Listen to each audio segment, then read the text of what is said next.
Hello everyone, स्वागत है एक बार फिर से आप सभी का आपके अपने YouTube channel state PCS hub में। हम सॉल्व कर रहे हैं our new pattern based test series, जो कि आज हमारा 7वां टेस्ट है। इसके पहले हमने 6 टेस्ट सॉल्व कर लिया है, तो ये 7वां टेस्ट है और इसका प्लेलिस्ट भी चैनल पे बन गया है, तो आप सभी वीडियो वहाँ पे देख सकते हैं। साथ ही न्यू पैटर्न में क्या है, तो समय आपको 3 घंटे मिलेगा और जीएस और हिंदी का पेपर साथ साथ मिल जाएगा। पहले क्या होता था, तो 2 घंटे का जीएस का पेपर होता था जिसमें कितने प्रश्न होते थे, तो 140 प्रश्न, और जो हिंदी का पेपर होता था 1 घंटे का होता था, उसमें 60 प्रश्न रहते थे। तो अब ये पेपर, दोनों पेपर आपको साथ में मिलेगा और समय आपको 3 घंटे दिया जाएगा।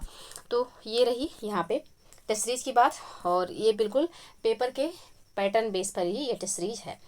तो आप लोगों को वीडियो पसंद आए तो लाइक एवं शेयर करना ना भूलिएगा। चैनल पे यदि नए हैं तो चैनल को प्लीज़ सब्सक्राइब कर लीजिएगा, साथ ही बेल आइकन को प्रेस कर लीजिएगा ताकि कोई भी वीडियो चैनल पे अपलोड हो तो सबसे पहले नोटिफिकेशन आपको प्राप्त हो। तो चलिए आगे बढ़ते हैं और सॉल्व करते हैं अपना ये टेस्ट सीरीज। और अब देखिए यूपी पीसीएस प्रीलिम्स का जो है रिजल्ट आ चुका है, तो अब जो है आर का जो एग्ज़ाम डेट है वो कभी भी आ सकता है। तो इसके लिए आप लोग पूरे अच्छे तरीके से मन लगाकर अब पढ़ाई करिए, क्योंकि डेट जो है कभी भी आ सकती है। तो ये चलिए स्टार्ट करते हैं अपना ये टेस्ट सीरीज। तो यहाँ पे जो है पहला प्रश्न है कि भारत के सबसे लंबे पुल का नाम क्या है। तो भारत के सबसे लंबे पुल का जो नाम है यह है अटल बिहारी वाजपेयी सेवरी नहावा सेवा सेतु। ऑप्शन बी यहाँ पे सही आंसर हो जाएगा। तो अटल बिहारी सेवरी नहावा सेवा अटल सेतु प्रधानमंत्री नरेंद्र मोदी ने 12 जनवरी 2024 को भारत के सबसे लंबे पुल अटल बिहारी वाजपेयी सेवरी नहावा सेवा अटल सेतु का उद्घाटन किया। तो ऑप्शन बी यहाँ पे बिल्कुल सही आंसर हो जाएगा। नेक्स्ट प्रश्न है, हाल ही में 16वें वित्त आयोग के अध्यक्ष के रूप में किसे नियुक्त किया गया है। विरल आचार्य, जगदीश भगवती, अरविंद पनगड़िया या फिर अमित मित्रा। तो यहाँ पे इसका जो सही आंसर हो जाएगा यह हो जाएगा ऑप्शन सी। अरविंद पनगड़िया जी को 16वें वित्त आयोग का अध्यक्ष यहाँ पे चुना गया है। तो डॉक्टर अरविंद पनगड़िया को भारत के 16वें वित्त आयोग का नया अध्यक्ष नियुक्त किया गया है। वित्त आयोग से एक संवैधानिक निकाय है जो केंद्र राज्य वित्त संबंधों पर सिफारिश देता है। डॉक्टर पनगड़िया एक प्रख्यात अर्थशास्त्री हैं जिन्होंने नीति आयोग के पहले उपाध्यक्ष के रूप में कार्य किया। तो इनके नाम से एक पहले भी ख्याति है, क्या है, तो ये नीति आयोग के एक मतलब सबसे पहले उपाध्यक्ष भी बनाए गए थे। तो ये उपाध्यक्ष भी रह चुके हैं नीति आयोग के, और भी इन्हें 16वें वित्त आयोग का जो है अध्यक्ष भी बनाया गया है। और इस वित्त आयोग का कार्यकाल कब तक रहेगा, तो 2026-27 से शुरू होकर 5 वर्षों के लिए केंद्र और राज्यों के बीच कर हस्तांतरण फार्मूला सुझाएगा। यह नियुक्ति राष्ट्रपति द्वारा 31 दिसंबर 2023 की एक अधिसूचना के माध्यम से एक वित्त आयोग की स्थापना के बाद हुई है। तो ऑप्शन सी यहाँ पे बिल्कुल सही आंसर हो जाएगा। साथ ही आप ये याद रखिएगा कि 15वें वित्त आयोग के अध्यक्ष कौन है। तो 15वें वित्त आयोग के अध्यक्ष जो हैं यह थे एन के सिंह, और 16वें के अरविंद पनगड़िया हैं। अब आप लोग कमेंट सेक्शन में बताइएगा कि 14वें वित्त आयोग के अध्यक्ष कौन थे। तो यहाँ पे ये प्रश्न जो है आप सबके लिए है, और कमेंट सेक्शन में आप लोग सभी लोग जो है अपना आंसर कमेंट करिएगा। तो ऑप्शन सी यहाँ पे बिल्कुल सही आंसर हो जाएगा। नेक्स्ट प्रश्न है, चैट जीपीटी सहित एआई मॉडल के प्रशिक्षण के लिए कॉपीराइट सामग्री के अनधिकृत उपयोग का आरोप लगाते हुए किस संगठन ने ओपन एआई और माइक्रोसॉफ्ट के खिलाफ कानूनी कार्रवाई शुरू की है। ऑप्शन देखते हैं, इंडियन एक्सप्रेस, दी न्यूयॉर्क टाइम्स, वाशिंगटन पोस्ट या फिर एसोसिएटेड प्रेस। तो यहाँ पे इसका जो सही आंसर हो जाएगा यह हो जाएगा ऑप्शन बी, दी न्यूयॉर्क टाइम्स ने। ऑप्शन बी यहाँ पे सही आंसर हो जाएगा। तो न्यूयॉर्क टाइम्स ने ओपन एआई और माइक्रोसॉफ्ट के खिलाफ कानूनी कार्रवाई की है। उन पर एआई मॉडल प्रशिक्षण, विशेष रूप से चैट जीपीटी के लिए इसकी कॉपीराइट सामग्री के अनधिकृत उपयोग का आरोप लगाया गया है। यह कानूनी विवाद जेनेरिक एआई युग में बौद्धिक संपदा अधिकारों पर व्यापक बहस पर प्रकाश डालता है। तो ऑप्शन बी यहाँ पे सही आंसर हो जाएगा। नेक्स्ट प्रश्न है, ब्लूमबर्ग बिलियनियर्स इंडेक्स के अनुसार हाल ही में किसने $100 बिलियन की संपत्ति वाली पहली महिला बनने का ऐतिहासिक मील का पत्थर हासिल किया है। तो ये पत्थर किसके द्वारा हासिल किया गया, तो ये हासिल किया गया है फ्रैंकोइस बेटेनकोर्ट मेयर्स के द्वारा। तो यहाँ पे लोरियल की उत्तराधिकारी हैं कौन, तो फ्रैंकोइस बेटेनकोर्ट मेयर्स ने $100 अरब की संपत्ति हासिल करके एक वैश्विक वित्तीय महाशक्ति के रूप में अपनी स्थिति मजबूत करके और फ्रांस में फैशन और सौंदर्य प्रसाधन उद्योगों के लिए एक महत्वपूर्ण मील का पत्थर हासिल करके इतिहास रच दिया है। तो ऑप्शन ए यहाँ पे सही आंसर हो जाएगा। और इसको याद रखिएगा कि फ्रैंकोइस बेटनकोर्ट मेयर्स जो हैं यह लोरियल की उत्तराधिकारी हैं। तो ऑप्शन ए यहाँ पे सही आंसर होगा। नेक्स्ट प्रश्न है, प्रश्न संख्या 5, संयुक्त सैन्य अभ्यास डेजर्ट साइक्लोन 2024 में कौन से 2 देश अंतर संचालनीयता बढ़ाने के लिए सहयोग कर रहे हैं। तो ये जो देश हैं ये कौन कौन है, तो ये हैं भारत और संयुक्त अरब अमीरात। ऑप्शन बी यहाँ पे सही आंसर हो जाएगा। तो डेजर्ट साइक्लोन 2024 भारत और संयुक्त अरब अमीरात के बीच एक सहयोगात्मक सैन्य अभ्यास है जो 2 जनवरी से 15 जनवरी तक राजस्थान में हो रहा है। इसका उद्देश्य ज्ञान के आदान प्रदान के माध्यम से अंतर संचालनीयता में सुधार करना है, विशेष रूप से क्षेत्र के भीतर शहरी संचालन में। तो ऑप्शन बी यहाँ पे बिल्कुल सही आंसर हो जाएगा। नेक्स्ट प्रश्न है, उपराज्यपाल श्री मनोज सिन्हा द्वारा विकलांग व्यक्तियों के कौशल विकास, पुनर्वास और सशक्तिकरण के लिए समग्र क्षेत्रीय केंद्र यानी कि CRC का उद्घाटन कहाँ किया गया है? जम्मू कश्मीर, गुजरात, उत्तर प्रदेश या फिर दिल्ली? तो इसका जो सही आंसर हो जाएगा यह हो जाएगा ऑप्शन ए, जम्मू कश्मीर में। ऑप्शन ए यहाँ पे सही आंसर होगा। तो उपराज्यपाल श्री मनोज सिन्हा ने सांबा, जम्मू कश्मीर में समग्र क्षेत्रीय केंद्र यानी कि CRC का उद्घाटन किया, जो क्षेत्र में विकलांग व्यक्तियों, जिनको दिव्यांगजन भी कहा जाता है, के कौशल विकास, पुनर्वास और सशक्तिकरण की दिशा में एक महत्वपूर्ण कदम है। तो ऑप्शन ए यहाँ पे सही आंसर हो जाएगा। नेक्स्ट प्रश्न है, नेशनल स्ट्रीट फूड फेस्टिवल 2023 कहाँ संपन्न हुआ, जो भारत में पहला zero waste street food festival है? तो ये फेस्टिवल जो है ये कहाँ हुआ, तो ये नई दिल्ली में हुआ। ऑप्शन ए यहाँ पे सही आंसर हो जाएगा। नेक्स्ट प्रश्न है, यूरोपीय निवेश बैंक के नवनियुक्त अध्यक्ष कौन है? नदिया कैल्विनो, वर्नर होयर, एंजेला मार्केल या फिर मैरियो ड्रैगी? तो यहाँ पे इसका जो सही आंसर हो जाएगा यह हो जाएगा नदिया कैल्विनो। ऑप्शन ए यहाँ पे सही आंसर होगा। तो नदिया कैल्विनो ने 1 जनवरी को यूरोपीय निवेश बैंक के नए अध्यक्ष के रूप में पदभार ग्रहण किया, जिससे वह संस्था के इतिहास में यह पद संभालने वाली पहली महिला और पहली स्पेनियार्ड बन गई हैं। तो ऑप्शन ए यहाँ पे सही आंसर हो जाएगा। नेक्स्ट प्रश्न है, प्रश्न संख्या 9, भारत की किस राज्य में 10वीं सदी का एक शिलालेख मिला जो कन्नड़ और संस्कृत दोनों भाषाओं में लिखा गया है? केरल, महाराष्ट्र, गोवा या फिर कर्नाटक में? तो ये मिला है गोवा में। ऑप्शन सी यहाँ पे सही आंसर हो जाएगा। कन्नड़ और संस्कृत में लिखा गया 10वीं शताब्दी का शिलालेख दक्षिणी गोवा के काकोडा में महादेव मंदिर में खोजा गया था, जो कदम्ब काल के दौरान क्षेत्र के इतिहास में मूल्यवान अंतर्दृष्टि प्रदान करता है। तो ऑप्शन सी यहाँ पे सही आंसर हो जाएगा। नेक्स्ट प्रश्न है, एडिडास चीन के बाहर एशिया में अपना पहला और एकमात्र वैश्विक क्षमता केंद्र यानी कि GCC किस भारतीय राज्य में स्थापित कर रहा है? तो ये जो है कहाँ पे स्थापित कर रहा है, तो ये तमिलनाडु में स्थापित कर रहा है। ऑप्शन सी यहाँ पे बिल्कुल सही आंसर हो जाएगा। नेक्स्ट प्रश्न है, कौन सा देश दीर्घकालिक ऊर्जा साझेदारी को मजबूत करते हुए अगले 10 वर्षों में भारत को 10,000 मेगावाट बिजली निर्यात करने के लिए तैयार है? तो ये जो देश है यह है नेपाल। ऑप्शन ए यहाँ पे सही आंसर हो जाएगा। तो भारत और नेपाल ने अपनी ऊर्जा साझेदारी को मजबूत किया है। नेपाल अगले दशक में भारत को 10,000 मेगावाट बिजली का निर्यात करेगा, जिससे ऊर्जा क्षेत्र में द्विपक्षीय कनेक्टिविटी और सहयोग बढ़ेगा। तो ऑप्शन ए यहाँ पे बिल्कुल सही आंसर हो जाएगा।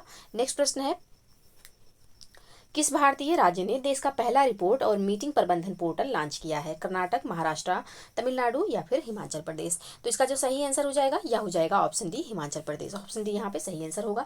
तो सरकार के भीतर संचार निर्णय लेने और डेटा प्रबंधन को सुव्यवस्थित करने के लिए डिजाइन किए गए अभूतपूर्व रिपोर्ट और मीटिंग प्रबंधन पोर्टल पहली बार हिमाचल प्रदेश राज्य में लॉन्च किए गए हैं। तो ऑप्शन डी यहाँ पे सही आंसर हो जाएगा।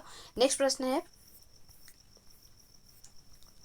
इसरो और स्पेसएक्स के बीच ऐतिहासिक सहयोग में कौन सा संचार उपग्रह लॉन्च के लिए तैयार है? तो ये जो उपग्रह तैयार है लॉन्च के लिए यह है GSAT-20। ऑप्शन है यहाँ पे सही आंसर हो जाएगा।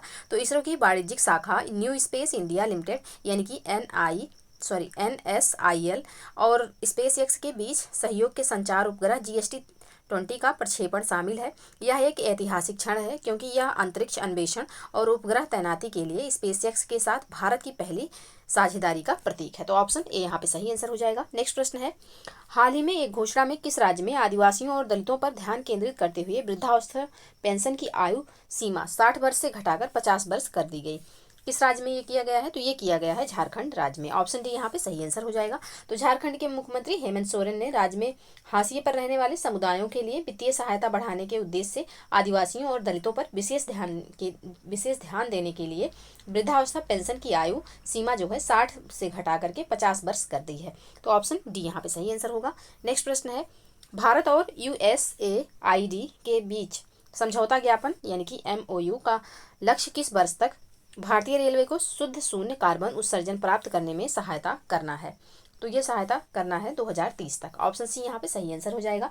तो भारत और United state agency for international development के बीच स्वीकृत समझौता ज्ञापन का उद्देश्य सतत विकास की दिशा में एक महत्वपूर्ण कदम के रूप में 2030 के एक महत्वाकांक्षी लक्ष्य वर्ष तक शुद्ध शून्य कार्बन उत्सर्जन प्राप्त करने में भारतीय रेलवे की सहायता करना है। तो ऑप्शन सी यहाँ पे बिल्कुल सही आंसर हो जाएगा। नेक्स्ट प्रश्न है, भारत सरकार वैश्विक दर्शकों के लिए भारतीय वस्तुओं के प्रदर्शन और भंडारण के लिए समर्पित व्यापार क्षेत्र भारत पार्क कहाँ स्थापित करने की योजना बना रही है। तो ये योजना जो है कहाँ पे बनाया जा रहा है, तो ये संयुक्त अरब अमीरात में बनाया जा रहा है। ऑप्शन बी यहाँ पे सही आंसर हो जाएगा। तो भारत सरकार का लक्ष्य संयुक्त अरब अमीरात में एक व्यापार क्षेत्र यानी कि भारत पार्क स्थापित करना है, जिसमें भारतीय निर्मित वस्तुओं को प्रदर्शित करने और संग्रहित करने, अंतर्राष्ट्रीय लेन देन की सुविधा प्रदान करने और वैश्विक स्तर पर उत्पादों को प्रदर्शित करने के लिए शोरूम और गोदाम होंगे। तो ऑप्शन बी यहाँ पे सही आंसर हो जाएगा। नेक्स्ट प्रश्न है, एशियाई विकास बैंक यानी कि एडीबी के कार्यकारी निदेशक के रूप में किसे नियुक्त किया गया है? अमिताभ कांत, विकासशील, अनुज सिंह या फिर नरेंद्र बत्रा। तो यहाँ पे इसका जो सही आंसर हो जाएगा यह हो जाएगा विकासशील को। ऑप्शन बी यहाँ पे सही आंसर होगा। तो एक अनुभवी नौकरशाह श्री विकासशील को मनीला में एशियाई विकास बैंक यानी कि एडीबी के कार्यकारी निदेशक के रूप में नियुक्त किया गया है, जो अंतर्राष्ट्रीय विकास के लिए भारत की प्रतिबद्धता दर्शाता है। तो ऑप्शन बी सही आंसर हो जाएगा। नेक्स्ट प्रश्न है, हिट एंड रन मामलों के लिए नए यातायात कानून के तहत भागने वाले और घातक दुर्घटना की रिपोर्ट करने में विफल रहने वाले ड्राइवरों के लिए अधिकतम जेल अवधि क्या है? तो ये जो जेल अवधि रखी गई है यह रखी गई है 10 वर्ष। ऑप्शन ए यहाँ पे सही आंसर हो जाएगा। तो यातायात कानूनों में हालिया संशोधन ने हिट एंड रन मामलों में शामिल ड्राइवरों के लिए जेल की सजा को अधिकतम 10 साल तक बढ़ा दिया है, जबकि पिछले प्रावधानों में लापरवाही से मौत के लिए आईपीसी की धारा 304 ए के तहत 2 साल तक की सजा थी, जो कि अब बढ़ाकर कितना कर दिया गया है, तो ये 10 वर्ष कर दिया गया है। पहले ये आईपीसी में कितना था, तो ये जो है 2 वर्ष की सजा थी, लेकिन अब 10 वर्ष कर दिया गया है। तो इसको याद रखिएगा, ऑप्शन यहाँ पे सही आंसर हो जाएगा। नेक्स्ट प्रश्न है, किस देश ने संरक्षण और पारिस्थितिकी संतुलन के प्रति समर्पण के प्रतीक हिम तेंदुए को अपना राष्ट्रीय प्रतीक घोषित किया है? तो ये घोषित किया गया है किसके द्वारा, तो ये किर्गिस्तान के द्वारा यहाँ पे घोषित किया गया है। ऑप्शन डी यहाँ पे सही आंसर हो जाएगा। तो किर्गिस्तान ने हिम तेंदुए को अपना राष्ट्रीय प्रतीक घोषित किया है, जो संरक्षण और पारिस्थितिक संतुलन के प्रति देश की प्रतिबद्धता को दर्शाता है। तो ऑप्शन डी यहाँ पे सही आंसर हो जाएगा। नेक्स्ट प्रश्न है, कौन सा केंद्र शासित प्रदेश पीएम विश्वकर्मा योजना को लागू करने वाला पहला केंद्र शासित प्रदेश बन गया है? तो ये प्रदेश जो है यह बन गया है जम्मू और कश्मीर। ऑप्शन डी यहाँ पे बिल्कुल सही आंसर हो जाएगा। नेक्स्ट प्रश्न है, जनरल बीके सिंह द्वारा जारी पुस्तक संस्कृति के आयाम के लेखक कौन है? तो संस्कृत के आयाम के जो लेखक हैं यह हैं मनोरमा मिश्रा जी। ऑप्शन ए यहाँ पे सही आंसर हो जाएगा। तो संस्कृत के आयाम पुस्तक मनोरमा मिश्रा द्वारा लिखी गई थी और जनरल बीके सिंह द्वारा जारी की गई थी। यह भारतीय ज्ञान परंपरा और संस्कृति की पड़ताल करता है। तो ऑप्शन ए बिल्कुल सही आंसर हो जाएगा। नेक्स्ट प्रश्न है, भारत के केंद्रीय मंत्रिमंडल ने हाइड्रोकार्बन क्षेत्र में सहयोग को बढ़ावा देने के लिए किस देश के साथ एक समझौता ज्ञापन यानी कि MOU को मंजूरी दी है? तो यह मंजूरी दी गई है गुयाना के साथ। ऑप्शन सी यहाँ पे सही आंसर हो जाएगा। तो केंद्रीय मंत्रिमंडल ने भारत सरकार के पेट्रोलियम और प्राकृतिक गैस मंत्रालय और गुयाना गणराज्य के प्राकृतिक संसाधन मंत्रालय के बीच एक समझौता ज्ञापन को मंजूरी दी, जिसका उद्देश्य हाइड्रोकार्बन क्षेत्र की मूल्य श्रृंखला के विभिन्न पहलुओं में सहयोग बढ़ाना है। तो ऑप्शन सी यहाँ पे सही आंसर हो जाएगा। नेक्स्ट प्रश्न है, हाल ही में किस देश ने सदियों पुराना प्रथा को समाप्त करते हुए कुत्ते के मांस की खपत और बिक्री पर प्रतिबंध लगाने वाला विधेयक पारित किया है? तो किस देश के द्वारा पारित किया गया है? तो ये पारित किया गया है दक्षिण कोरिया के द्वारा। ऑप्शन डी यहाँ पे सही आंसर हो जाएगा। तो दक्षिण कोरिया की संसद ने कुत्ते के मांस की खपत और बिक्री पर प्रतिबंध लगाने वाले विधेयक को भारी बहुमत से मंजूरी दे दी, जिसमें मानव उपभोग के लिए कुत्तों को पालना और मारने पर 3 साल तक की कैद और कुत्ते का मांस बेचने पर अधिकतम 2 वर्ष की सजा का प्रावधान है। तो ऑप्शन डी यहाँ पे सही आंसर हो जाएगा। नेक्स्ट प्रश्न है, भारत के साथ टिकाऊ ऊर्जा क्षेत्र में सहयोग को बढ़ावा देने के लिए किस देश ने GIM 2024 में ग्रीन फ्यूल्स अलायंस इंडिया यानी कि GFAI लॉन्च किया है? तो ये किसके द्वारा लॉन्च किया गया? तो ये लॉन्च किया गया है डेनमार्क के द्वारा। ऑप्शन सी यहाँ पे सही आंसर हो जाएगा। तो डेनमार्क ने भारत के साथ ग्रीन स्ट्रेटेजिक पार्टनरशिप यानी कि GSP के हिस्से के रूप में GIM 2024 में ग्रीन फ्यूल अलायंस इंडिया की शुरुआत की, जिसका लक्ष्य टिकाऊ ऊर्जा समाधान क्षेत्र में सहयोग बढ़ाना है। तो ऑप्शन सी यहाँ पे सही आंसर हो जाएगा। नेक्स्ट प्रश्न है, तेंजिन लेकपेल के स्थान पर किसने आधिकारिक तौर पर बिम्स्टेक के महासचिव की भूमिका ग्रहण की है? तो ये भूमिका जो है ये ग्रहण की गई है इंद्रमणि पांडे जी के द्वारा। ऑप्शन बी यहाँ पे सही आंसर हो जाएगा। तो राजदूत इंद्रमणि पांडे एक अनुभवी भारतीय राजनयिक ने भूटान के तेंजिन लेकफेल के स्थान पर बिम्स्टेक के महासचिव की भूमिका निभाई। तो ऑप्शन बी यहाँ पे सही आंसर हो जाएगा। नेक्स्ट प्रश्न है, अंटार्कटिका के 43वें वैज्ञानिक अभियान के लिए MV वासिली ग्लोबिन को किस देश ने किराए पर लिया था? तो यहाँ पे ये लिया गया था भारत के द्वारा। ऑप्शन सी यहाँ पे सही आंसर हो जाएगा। तो भारत ने अंटार्कटिका के 43वें वैज्ञानिक अभियान के लिए MV वासिली ग्लोबिन को किराए पर लिया। इस अभियान में भारत से 21, बांग्लादेश से 1 और मॉरिशस से 2 सदस्य शामिल हैं। तो यहाँ पे ऑप्शन सी इसका सही आंसर होगा। नेक्स्ट प्रश्न है, 34 साल की उम्र में कौन हाल ही में फ्रांस के सबसे कम उम्र के प्रधानमंत्री और इस पद पर पहले खुले तौर पर समलैंगिक अधिकारी बने हैं? तो ये कौन बने थे? तो ये बने थे गैब्रियल अटल। ऑप्शन डी यहाँ पे सही आंसर हो जाएगा। नेक्स्ट प्रश्न है, सशस्त्र बलों के लिए DRDO द्वारा लॉन्च की गई स्वदेशी असॉल्ट राइफल का नाम क्या है? तो इस राइफल का जो नाम है यह है उग्रम। ऑप्शन ए यहाँ पे सही आंसर हो जाएगा। नेक्स्ट प्रश्न है, निम्नलिखित में से किससे महापाषाण यानी कि मेगालिथ कहा जाता है? तो यहाँ पे मेगालिथ जो है यह कहा जाता है किसको? तो ये कहा जाता है कब्र को। ऑप्शन सी यहाँ पे सही आंसर हो जाएगा। तो दक्षिण भारत के कुछ लोग मृत व्यक्ति के शव के साथ औजार, हथियार, मिट्टी के बर्तन आदि चीजें भी कब्र में गाड़ते थे और इसके ऊपर एक घेरे में बड़े बड़े पत्थर खड़े कर दिए जाते थे। ऐसे स्मारकों को महापाषाण यानी कि मेगालिथ कहते थे। तो यहाँ पे ऑप्शन सी इसका सही आंसर हो जाएगा। नेक्स्ट प्रश्न है, हड़प्पाई नगरों के संदर्भ में निम्नलिखित कथनों पर विचार करें। पहला है कि कालीबंगा में हड़प्पा पूर्व तथा हड़प्पा कालीन दोनों अवस्थाएं देखने को मिलती हैं। दूसरा कथन है, हड़प्पा नगर में विशाल स्नानागार मिला है। उपयुक्त कथनों में से कौन सा सही है? यह है तो सिर्फ पहला यहाँ पे सही है, दूसरा गलत है, क्योंकि विशाल स्नानागार जो है यह मोहनजोदड़ो में मिला है, हड़प्पा में नहीं मिला है। तो ऑप्शन ए यहाँ पे सही आंसर हो जाएगा। नेक्स्ट प्रश्न है, निम्नलिखित में से कौन सा युग्म सुमेलित है? एक तरफ राजा है, दूसरी तरफ राज्य दिया हुआ है। चंडप्रदोत, अवंती, प्रसेनजित, काशी, अजातशत्रु, मगध। तो यहाँ पे कौन सा युग्म जो है यह सुमेलित है? तो इसका जो सही आंसर हो जाएगा यह हो जाएगा पहला एवं तीसरा, यानी कि चंडप्रदोत, अवंती और अजातशत्रु जो है मगध, पहला एवं तीसरा सुमेलित है, दूसरा यहाँ पे सुमेलित नहीं है। तो ऑप्शन सी यहाँ पे सही आंसर हो जाएगा, क्योंकि प्रसेनजित जो है काशी का ना होकर के कौशल के ये राजा थे। तो यहाँ पे ऑप्शन सी इसका सही आंसर होगा। नेक्स्ट प्रश्न है,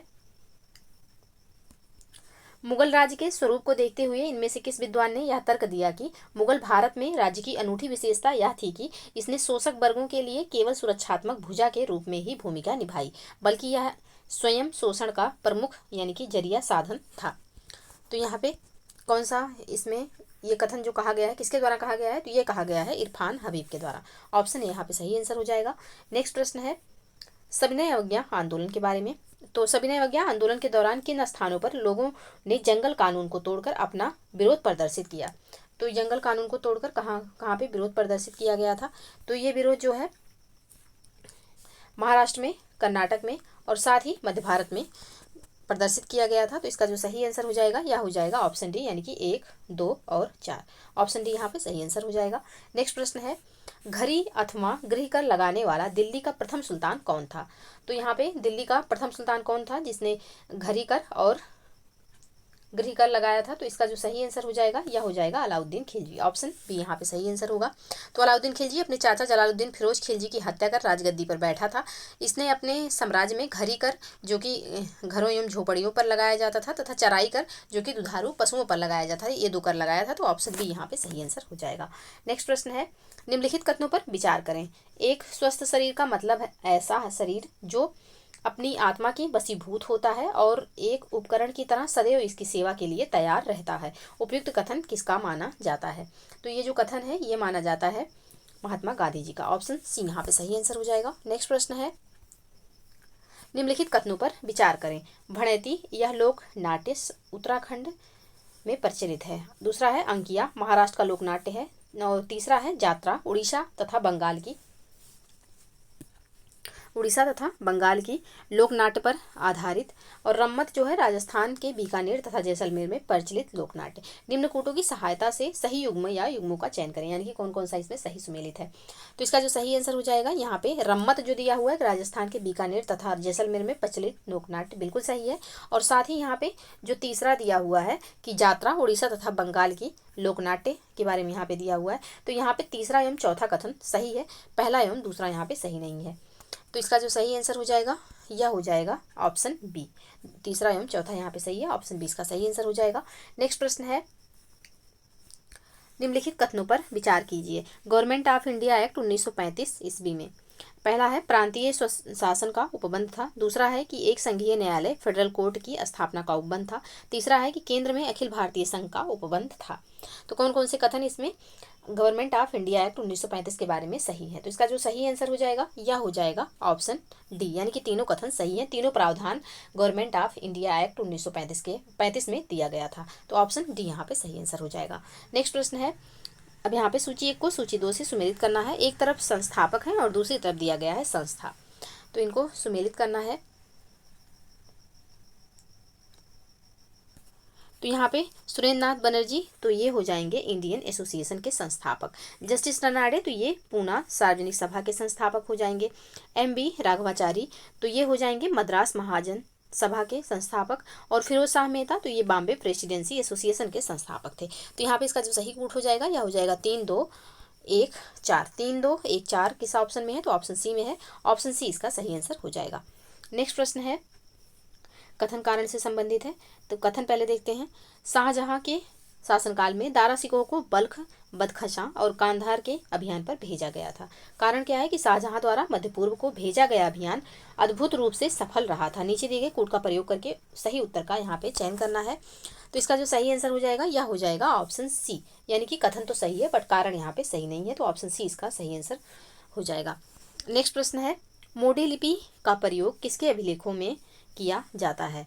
यहाँ पे अभिलेख होगा, किसके अभिलेखों में किया जाता है, वोडियारों के, जमोरिनों के, होयसलों के या फिर मराठों के। तो इसका जो सही आंसर हो जाएगा यह हो जाएगा ऑप्शन डी, मराठों के। मोडी लिपि का प्रयोग जो है यह मराठों के लेखों या फिर अभिलेखों में किया जाता है, तो ऑप्शन डी यहाँ पे सही आंसर हो जाएगा। नेक्स्ट प्रश्न है, किस मुस्लिम शासक के सिक्कों पर देवी लक्ष्मी की आकृति बनी है। तो यहाँ पे किसके सिक्कों पर देवी लक्ष्मी की आकृति है, तो मोहम्मद गौरी के सिक्कों पर देवी लक्ष्मी की आकृति बनी है, ऑप्शन ए यहाँ पे सही आंसर हो जाएगा। तो 1192 ईस्वी में तराइन के द्वितीय युद्ध में मोहम्मद गौरी ने पृथ्वीराज चौहान को पराजित कर भारत में मुस्लिम शक्ति की स्थापना कर मुद्रा के रूप में सिक्के जारी किए। इस सिक्के में एक तरफ देवी लक्ष्मी की आकृति तथा दूसरी तरफ अरबी भाषा में कलमा खुदा हुआ था, तो ऑप्शन ए यहाँ पे सही आंसर हो जाएगा। नेक्स्ट प्रश्न है, महाविभाषा जो बौद्ध दर्शन का एक विश्वकोश है किस बौद्ध परिषद की कृति है। प्रथम परिषद, द्वितीय परिषद, तृतीय परिषद और चतुर्थ परिषद। तो यहाँ पे इसका जो सही आंसर हो जाएगा यह हो जाएगा ऑप्शन डी, चतुर्थ परिषद। ऑप्शन डी यहाँ पे सही आंसर होगा। तो बौद्ध धर्म की चतुर्थ बौद्ध संगीति कुंडलवन कश्मीर में कनिष्क के शासनकाल में हुई थी। इसकी अध्यक्षता वसुमित्र द्वारा की गई, जिन्होंने महाविभाष सूत्र लिखकर टीकाओं का संकलन किया। इस बौद्ध संगीत में बौद्ध धर्म का हीनयान एवं महायान संप्रदायों में विभाजन हो गया, तो ऑप्शन डी यहाँ पे सही आंसर हो जाएगा। नेक्स्ट प्रश्न है, अशोक से पूर्व निम्नलिखित में से किस शासक ने शांतिवादी नीति को अपनाया था। तो यहाँ पे किसने शांतिवादी नीति को अपनाया था, तो ये शांतिवादी नीति जो है अपनाई गई थी किसके द्वारा, तो ये अखनातून के द्वारा अपनाई गई थी। ऑप्शन बी यहाँ पे सही आंसर हो जाएगा। ईसा पूर्व 14वीं सदी में मिस्र के शासक अखनातून ने शांतिवादी नीति को अपनाया था, तो ऑप्शन बी सही आंसर हो जाएगा। नेक्स्ट प्रश्न है, यह मुद्दा कि क्या भारतीय दंड संहिता की धारा 377 भारत के संविधान के अनुच्छेद 21, 14 और 15 का उल्लंघन करती है, निम्नलिखित में से किस वाद में निर्णित किया गया था। तो ये जो है किस वाद में निर्णित किया गया था, तो ये नाज फाउंडेशन बनाम दिल्ली राष्ट्रीय राजधानी क्षेत्र सरकार एवं अन्य वाद में जो है इसका उल्लेख किया गया था, तो ऑप्शन डी यहाँ पे सही आंसर हो जाएगा। नेक्स्ट प्रश्न है, भारत में रहने वाला ब्रिटिश नागरिक दावा नहीं कर सकता, किसका दावा नहीं कर सकता, तो भारत में रहने वाला ब्रिटिश नागरिक जो है यह व्यापार और व्यवसाय की स्वतंत्रता का अधिकार नहीं कर सकता, इसका दावा नहीं कर सकता। ऑप्शन ए यहाँ पे सही आंसर हो जाएगा। तो भारतीय संविधान के अनुच्छेद 15, 16, 19 और 30 भारतीय नागरिक के साथ साथ अन्य नागरिकों पर भी लागू होता है। जबकि अनुच्छेद 19(1) के अंतर्गत व्यवसाय तथा व्यापार करने का स्वतंत्रता सिर्फ भारतीय नागरिकों को प्राप्त है। तो यहाँ पे इसका जो सही आंसर हो जाएगा यह हो जाएगा ऑप्शन ए। यहाँ पे जो दिया हुआ है तो यहाँ पे 15, 16, 19 और 19, 29 और 30 ये 5 आर्टिकल ऐसे हैं जो कि सिर्फ भारतीयों के लिए हैं। तो ऑप्शन ए यहाँ पे सही आंसर हो जाएगा। नेक्स्ट प्रश्न है, भारत में उच्चतम न्यायालय के न्यायाधीश के रूप में नियुक्त के लिए निम्नलिखित में से कौन सी अर्हता अनिवार्य नहीं है। तो यहाँ पे आयु कम से कम 35 वर्ष होनी चाहिए। ये अर्हता जो है या उच्चतम न्यायालय के न्यायाधीश के रूप में नियुक्त के लिए इसका उल्लेख नहीं किया गया है। तो ऑप्शन बी इसका सही आंसर हो जाएगा। नेक्स्ट प्रश्न है, कोलकाता में उच्चतम न्यायालय की स्थापना किसके द्वारा की गई थी। तो कोलकाता में उच्चतम न्यायालय की जो स्थापना हुई थी यह हुई थी 1773 के विनियामक अधिनियम यानी कि रेगुलेटिंग एक्ट के द्वारा। तो यहाँ पे ऑप्शन ए इसका सही आंसर हो जाएगा। नेक्स्ट प्रश्न है, पंचायत अनुसूचित क्षेत्रों में विस्तार अधिनियम 1996 के अंतर्गत समाविष्ट क्षेत्रों में ग्राम सभा की क्या भूमिका शक्ति है। पहला है, ग्राम सभा के पास अनुसूचित क्षेत्रों में भूमि का हस्तांतरण रोकने की शक्ति होती है। दूसरा है, ग्राम सभी के पास लघु वनोपज का स्वामित्व होता है। और तीसरा कथन है कि अनुसूचित क्षेत्रों में किसी भी खनिज के लिए पट्टा अथवा पूर्वेक्षण लाइसेंस प्रदान करने हेतु ग्राम सभा की अनुशंसा आवश्यक है। उपयुक्त में से कौन सा कथन सही है यहाँ है। तो इसका जो सही आंसर हो जाएगा यह हो जाएगा ऑप्शन डी, यानी कि तीनों कथन यहाँ पे बिल्कुल सही है। ऑप्शन डी इसका सही आंसर होगा। नेक्स्ट प्रश्न है, निम्नलिखित कथनों पर विचार कीजिए। पहला है कि लोक लेखा समिति का अध्यक्ष लोकसभा अध्यक्ष द्वारा नियुक्त किया जाता है। दूसरा है कि लोक लेखा समिति सदस्य राज्यसभा सदस्य और उद्योग एवं व्यापार के कुछ जाने माने व्यक्ति शामिल होते हैं। तो यहाँ पे इसका जो सही आंसर हो जाएगा, पहला तो यहाँ पे सही है लेकिन दूसरा सही नहीं है। तो ऑप्शन ए इसका सही आंसर हो जाएगा। लोक लेखा समिति लोकसभा की समिति है। इसमें लोकसभा के 15 सदस्य होते हैं, परंतु दोनों सदनों की सहमति से राज्यसभा से भी इस समिति में 7 सदस्य चुने जाते हैं। प्रायः समिति का अध्यक्ष जो है यह सत्ता पक्ष से नहीं होता है। तो यहाँ पे दूसरा कथन गलत हो जाएगा, सिर्फ पहला सही है। तो यही इसका आंसर होगा। नेक्स्ट प्रश्न है, भारतीय संविधान की 8वीं अनुसूची में कौन सी भाषाएं बाद में जोड़ी गई थी। अब यहाँ पे देखते हैं कौन कौन सी भाषाएं बाद में जोड़ी गई। तो इसका जो सही आंसर होगा यह हो जाएगा सिंधी, कोंकणी, नेपाली और मणिपुरी। तो ऑप्शन सी यहाँ पे सही आंसर हो जाएगा। तो भारतीय संविधान में 8वीं अनुसूची के अंतर्गत मूलतः 14 भाषाएं थी। वर्तमान में 8वीं अनुसूची में टोटल कितनी भाषाएं हैं। तो 22 भाषाएं इसमें हो गई हैं। 21वें संविधान संशोधन के द्वारा सिंधी को जोड़ा गया। 71वें संविधान संशोधन द्वारा नेपाली, कोंकणी और मणिपुरी को जोड़ा गया तथा 92वें संविधान संशोधन के द्वारा बोडो, डोगरी, मैथिली और संथाली को जोड़ा गया। तो यहाँ पे ऑप्शन सी इसका सही आंसर हो जाएगा। नेक्स्ट प्रश्न है, भारत में निर्वाचन के क्षेत्र में वीवीपैट का सही पूरा शब्द रूप निम्नलिखित में से कौन सा है। तो वीवीपैट का यहाँ पे फुल फॉर्म पूछा गया है। तो इसका जो फुल फॉर्म हो जाएगा यह हो जाएगा voter verifiable paper audit trail हो जाएगा। ऑप्शन सी में है। ऑप्शन सी यहाँ पे सही आंसर होगा। नेक्स्ट प्रश्न है, निम्नलिखित कथनों पर विचार कीजिए। पहला है कि संसद भारत के उच्चतम न्यायालय की अधिकारिता को विस्तारित नहीं कर सकती क्योंकि उसकी अधिकारिता वही है जो संविधान ने प्रदान की है। दूसरा कथन है कि उच्चतम न्यायालय और उच्च न्यायालय के अधिकारी और सेवक संबद्ध मुख्य न्यायमूर्ति द्वारा नियुक्त किए जाते हैं और न्यायालय का प्रशासनिक व्यय भारत की संचित निधि पर भारित होता है। उपयुक्त कथनों में से कौन सा कथन सही है यहाँ है। तो इसका जो सही आंसर हो जाएगा यह हो जाएगा ऑप्शन बी। केवल दूसरा कथन यहाँ पे सही है, पहला सही नहीं है। तो ऑप्शन बी इसका सही आंसर होगा। नेक्स्ट प्रश्न है, लोकपाल विधेयक 2011 के संबंध में निम्न में से कौन सा कथन सही है। पहला है कि लोकसभा में 4 अगस्त 2011 को इसे पुनः स्थापित किया गया था। दूसरा कथन है कि श्री पी चिदम्बरम गृह मंत्री द्वारा इसे पुनः स्थापित किया गया था। तीसरा है कि इसे अस्थायी समिति को भेज दिया गया है। और चौथा है कि सिविल सोसाइटी के सदस्यों द्वारा इसे कमजोर कहा गया। तो यहाँ पे कौन कौन सा कूट के माध्यम से यहाँ पे आंसर देना है कि कौन कौन सा सही है। तो इसका जो सही आंसर हो जाएगा यह हो जाएगा ऑप्शन डी, यानी कि पहला, तीसरा एवं चौथा कथन यहाँ पे सही है। दूसरा यहाँ पे सही नहीं है। दूसरा यहाँ पे सही नहीं है, पहला, तीसरा एवं चौथा कथन यहाँ पे सही है। तो ऑप्शन डी यहाँ पे सही आंसर हो जाएगा।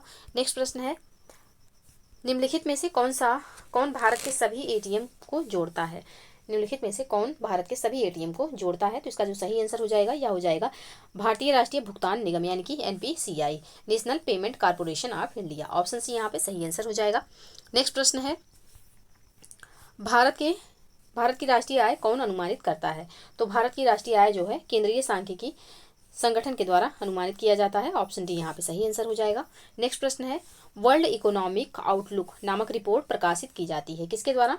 तो वर्ल्ड इकोनॉमिक आउटलुक रिपोर्ट जो है यह प्रकाशित की जाती है अंतर्राष्ट्रीय मुद्रा कोष यानी कि IMF के द्वारा। तो ऑप्शन सी यहाँ पे सही आंसर हो जाएगा। नेक्स्ट प्रश्न है, भारत में उत्तर प्रदेश का द्वितीय स्थान उत्पादन में, किसके उत्पादन में? भारत में उत्तर प्रदेश का द्वितीय स्थान है। तो इसका जो सही आंसर होगा यह हो जाएगा धान के उत्पादन में। पहला स्थान किसका है? तो पहला पश्चिम बंगाल का है। और दूसरे स्थान पर कौन है? तो दूसरे स्थान पर भारत है। ऑप्शन बी यहाँ पे सही आंसर हो जाएगा। नेक्स्ट प्रश्न है, सुप्रीम कोर्ट की हाल ही की रूलिंग के आधार पर कुछ निश्चित गणमान्य व्यक्तियों के चित्र की सरकारी विज्ञापनों में प्रकाशित किए जा सकते हैं। निम्नलिखित व्यक्तित्व पर चित्र प्रकाशित करना आदेशित नहीं है। तो किसके ऊपर जो है चित्र नहीं प्रकाशित किया जा सकता? तो इसका जो सही आंसर हो जाएगा यह हो जाएगा भारत के उपराष्ट्रपति पर। ऑप्शन बी यहाँ पे सही आंसर हो जाएगा। नेक्स्ट प्रश्न है, 2011 की जनगणना के आधार पर उत्तर प्रदेश के संदर्भ में निम्नलिखित आंकड़ों में से कौन सा सही सुमेलित नहीं है? तो यहाँ पे कौन सा इसमें सही सुमेलित नहीं है? तो देश की जनसंख्या में उत्तर प्रदेश की जनसंख्या का प्रतिशत 18.5%, प्रति वर्ग किलोमीटर घनत्व तो 829। उत्तर प्रदेश 2001 से 2011 के दशक में जनसंख्या में प्रतिशत वृद्धि कितना? तो यहाँ पे 20.23%।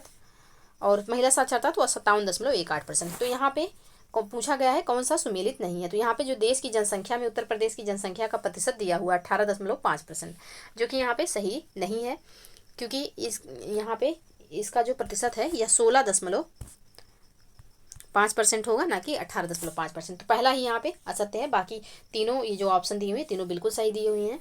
तो ऑप्शन ए ही इसका सही आंसर हो जाएगा प्रश्न के अकॉर्डिंग। नेक्स्ट प्रश्न है, निम्नलिखित में से कौन सा एक किसी वस्तु की मांग की मात्रा को प्रभावित नहीं करता?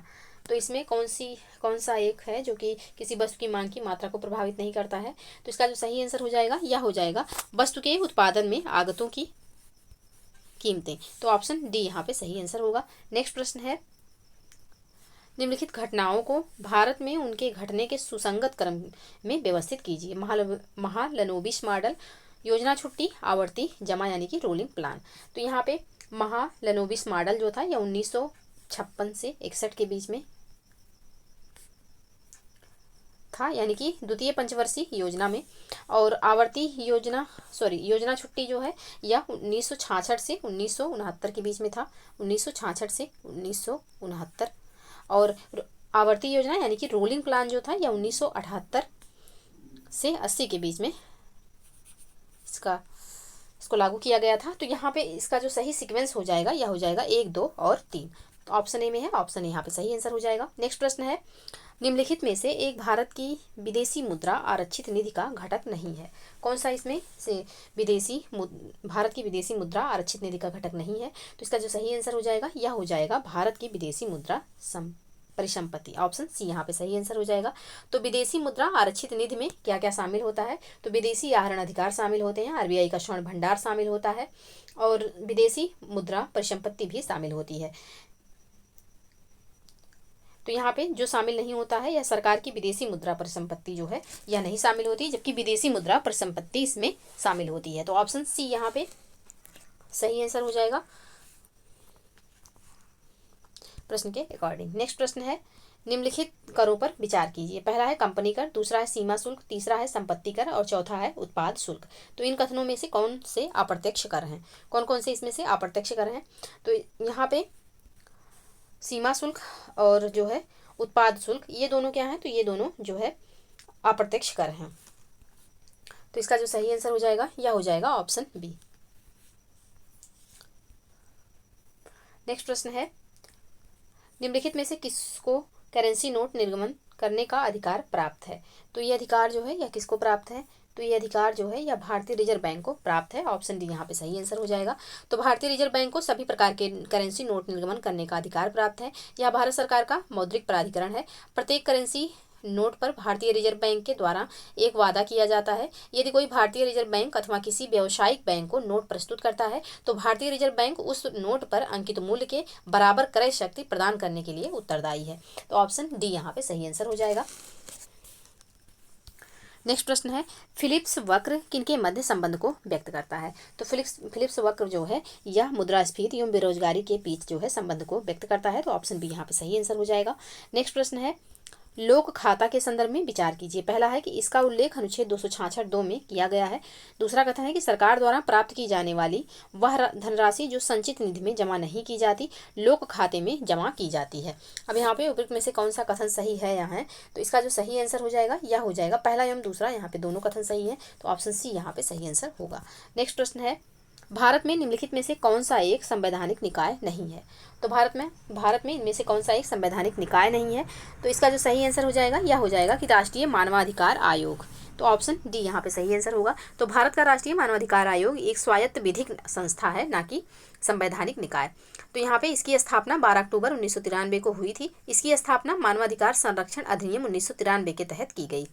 तो ऑप्शन डी यहाँ पे सही आंसर हो जाएगा। बाकी ये जो जितने भी आयोग दिए हैं इनका कहीं ना कहीं किसी न किसी आर्टिकल के थ्रू संविधान में इनका जो है उल्लेख किया गया है, जबकि राष्ट्रीय मानवाधिकार आयोग जो है यह अधिनियम के तहत बनाया गया है। तो ऑप्शन डी यहाँ पे सही आंसर हो जाएगा। नेक्स्ट प्रश्न है, उप मुख्य संकट यानी कि सब प्राइम क्राइसिस शब्द निम्नलिखित में से किस घटना से संबंधित है? तो सब प्राइम क्राइसिस जो है यह संबंधित है किससे? तो ये आर्थिक मंदी से संबंधित है। ऑप्शन यहाँ पे सही आंसर हो जाएगा। सब प्राइम संकट शब्द आर्थिक मंदी से संबंधित है। 2008 में आई आर्थिक मंदी ने पूरे विश्व को प्रभावित किया। तो यहाँ पे ऑप्शन ए इसका सही आंसर हो जाएगा। नेक्स्ट प्रश्न है, 1857 के विद्रोह के दौरान अंग्रेजों ने सर्वप्रथम किस शहर पर दोबारा कब्जा किया? तो अंग्रेजों ने सर्वप्रथम दिल्ली शहर पर दोबारा कब्जा कर लिया। तो ऑप्शन सी यहाँ पे सही आंसर होगा। नेक्स्ट प्रश्न है, यहाँ पे सुमेलित करना है। एक तरफ नेतृत्वकर्ता, दूसरी तरफ आंदोलन दिया हुआ है। स्वदेशी आंदोलन के दौरान विभिन्न स्थानों एवं वहाँ के नेतृत्वकर्ता के संबंध में नीचे दी गई सूचियों को आपस में मिलाइए। तो सैयद हैदर रजा जो है यह किस क्षेत्र से थे? तो ये थे दिल्ली से। और चिदम्बरम पिल्लई तो ये थे जो है मद्रास से। और लाला लाजपत राय थे ये किस क्षेत्र से थे? तो ये पंजाब से। और हरि सर्वोत्तम राव जो थे ये आंध्र प्रदेश से थे। तो इसका जो सही कूट हो जाएगा यह हो जाएगा 4-2-3-1। 4-2-3-1 ऑप्शन सी में है। ऑप्शन सी यहाँ पे सही आंसर हो जाएगा। नेक्स्ट प्रश्न है, 19वीं और 20वीं शताब्दी में भारत के एकीकरण में किन कारकों का योगदान रहा? रेलवे, सेना, तार, डाक व्यवस्था। तो यहाँ पे इन सभी जो है सेना को छोड़ करके बाकी रेलवे, तार और डाक व्यवस्था इन सभी का 19वीं और 20वीं शताब्दी में भारत के एकीकरण में महत्वपूर्ण योगदान था। तो ऑप्शन डी यहाँ पे सही आंसर हो जाएगा। नेक्स्ट प्रश्न है, सूर्यास्त नियम का संबंध निम्नलिखित में से किन भूमि व्यवस्था या फिर व्यवस्थाओं से था? इस्तमरारी, महालवाड़ी, रैयतवाड़ी, इस्तमरारी तथा महालवाड़ी। नीचे दिए गए कूट का प्रयोग करके सही उत्तर का यहाँ पे चयन करना है। तो इसका जो सही आंसर हो जाएगा यह हो जाएगा ऑप्शन ए, केवल ए, यानी कि इस्तमरारी से इसका संबंध था। ऑप्शन यहाँ पे सही आंसर होगा। तो सूर्यास्त नियम का संबंध इस्तमरारी बंदोबस्त से था। इस नियम के अनुसार यदि निश्चित तारीख को सूर्यास्त होने तक जमींदार राजस्व का भुगतान नहीं करता था तो उसकी जमींदारी जो है यह नीलाम कर दी जाती थी। तो ऑप्शन यहाँ पे सही आंसर हो जाएगा।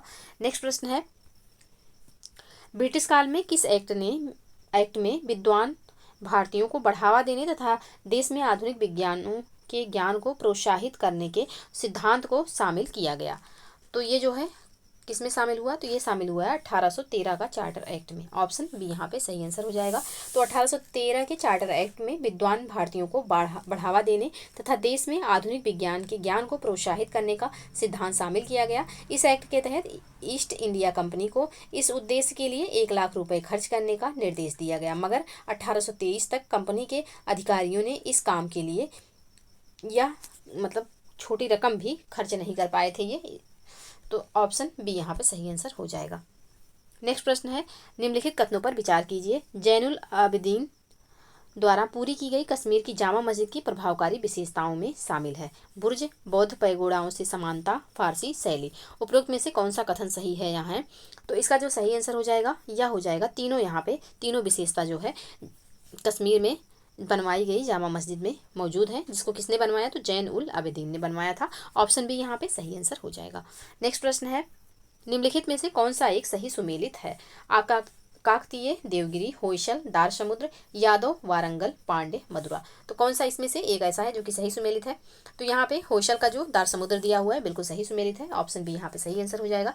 तो होयसल वंश की राजधानी दारसमुद्र थी, काकतीय वंश की राजधानी वारंगल थी, यानी कि काकतीय वंश की राजधानी वारंगल। यादव वंश की राजधानी देवगिरी थी, यादव वंश की राजधानी यहाँ पे देवगिरी हो जाएगी। और पांडे वंश की जो प्रारंभिक राजधानी वो कोरकई में, जिसे बाद में मदुरई जो है स्थानांतरित कर दिया गया। तो यहाँ पे बाद में मदुरा जो है स्थापित किया गया था।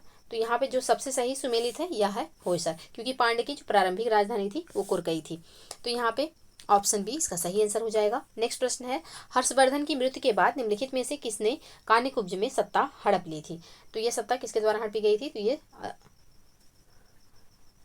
अरुणाच के द्वारा हड़प ली गई थी, ऑप्शन बी यहाँ पे सही आंसर हो जाएगा। तो हर्षवर्धन की मृत्यु के बाद अरुणाचल के कान्यकुब्ज में सत्ता हड़प ली थी। अरुणाचल पूर्व में हर्षवर्धन का मंत्री था।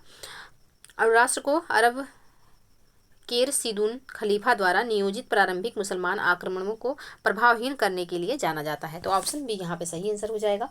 नेक्स्ट प्रश्न है, निम्नलिखित में से किस राजवंश ने रोमन सम्राट अगस्त के दरबार में राजदूत भेजे? तो यहाँ पे ये भेजा गया था पांडे राजवंश के द्वारा, ऑप्शन सी यहाँ पे सही आंसर हो जाएगा। नेक्स्ट प्रश्न है, निम्नलिखित में से किसकी देखभाल अग्रहारिक नामक अधिकारी करता था? तो अग्रहारिक नामक अधिकारी जो है यह धार्मिक न्यास की देखभाल करता था, ऑप्शन बी यहाँ पे सही आंसर हो जाएगा। नेक्स्ट प्रश्न है, निम्नलिखित कथनों पर विचार कीजिए। पहला है कि नागार्जुन कोंड के स्तूप भित्ति प्रतिमाओं से सुसज्जित हैं। दूसरा है कि अमरावती में स्तूपों के साथ साथ हिंदू मंदिर भी बने हैं। उपयुक्त कथनों में से कौन सा कथन सही है या है? तो इसका जो सही आंसर हो जाएगा यह हो जाएगा ऑप्शन डी, ना तो एक और ना ही दो। कोई भी कथन यहाँ पे सही नहीं है, क्योंकि नागार्जुन कोंड के स्तूपों में भित्ति प्रतिमाएं नहीं मिलती हैं। तो यहाँ पे पहले कथन में जो दिया हुआ है कि यहाँ पे भित्ति प्रतिमाओं से सुसज्जित है, गलत हो जाएगा। भित्ति प्रतिमाएं यहाँ पे नहीं मिलती हैं। साथ ही इसमें बौद्ध स्मारकों के साथ साथ पुराने ईंट से बने हिंदू मंदिर भी हैं। उल्लेखनीय है कि यह सातवाहनों के उत्तराधिकारी इक्ष्वाकुओं के काल में उत्कर्ण के शिखर पर थे। अमरावती के स्तूपों में भित्ति प्रतिमाएं मिलती हैं। इनमें बुद्ध के जीवन के विभिन्न दृश्य मिलते हैं। तो यहाँ पे दूसरा कथन भी गलत है। जो इसका सही आंसर हो जाएगा यह हो जाएगा ऑप्शन डी। नेक्स्ट प्रश्न है, प्रांतों में उत्तरदायी शासन की स्थापना के लिए द्वैध शासन की शुरुआत हुई। कब हुई ये शुरुआत? तो ये शुरुआत हुई 1919 के भारत सरकार अधिनियम द्वारा, ऑप्शन सी यहाँ पे सही आंसर हो जाएगा। नेक्स्ट प्रश्न है, निम्नलिखित में से कौन सी विशेषताएं ब्रिटिश संविधान से भारत के संविधान में ली गई थी? कानून का शासन, विधि निर्माण प्रक्रिया, न्यायपालिका की स्वतंत्रता, संसदीय व्यवस्था। कौन कौन सी इसमें विशेषताएं ऐसी हैं जो कि ब्रिटिश संविधान से भारत के संविधान में ली गई हैं? तो इसका जो सही आंसर होगा यह हो जाएगा ऑप्शन डी, यानी कि न्यायपालिका की स्वतंत्रता छोड़ के बाकी कानून का शासन, विधि निर्माण प्रक्रिया और संसदीय व्यवस्था, ये तीनों जो हैं ये ब्रिटिश संविधान से भारतीय संविधान में ली गई हैं। तो ऑप्शन डी यहाँ पे सही आंसर हो जाएगा। नेक्स्ट प्रश्न है, स्वतंत्र भारत में योजना बनाने का विचार कहाँ से लिया गया था? तो स्वतंत्र भारत में योजना बनाने का जो विचार है यह लिया गया था बॉम्बे प्लान से, ऑप्शन ए यहाँ पे सही आंसर हो जाएगा। नेक्स्ट प्रश्न है, भारत का कोई नागरिकता खो देगा यदि वह भारतीय नागरिकता का परित्याग करता है, स्वेच्छा से किसी अन्य देश की नागरिकता प्राप्त करता है, किसी अन्य देश के नागरिक से विवाह करता है या फिर सरकार की आलोचना करता है। दिए गए कोड का प्रयोग करके सही उत्तर का यहाँ पे चयन करना है। तो यहाँ पे जो है कोई अपनी नागरिकता जो है भारतीय नागरिकता का परित्याग करके और साथ ही स्वेच्छा से किसी अन्य देश की नागरिकता यदि ग्रहण करता है तो इन दोनों कंडीशन में आपकी जो भारत की नागरिकता है वो समाप्त हो जाएगी। तो यहाँ पे इसका जो सही आंसर हो जाएगा यह हो जाएगा ऑप्शन सी।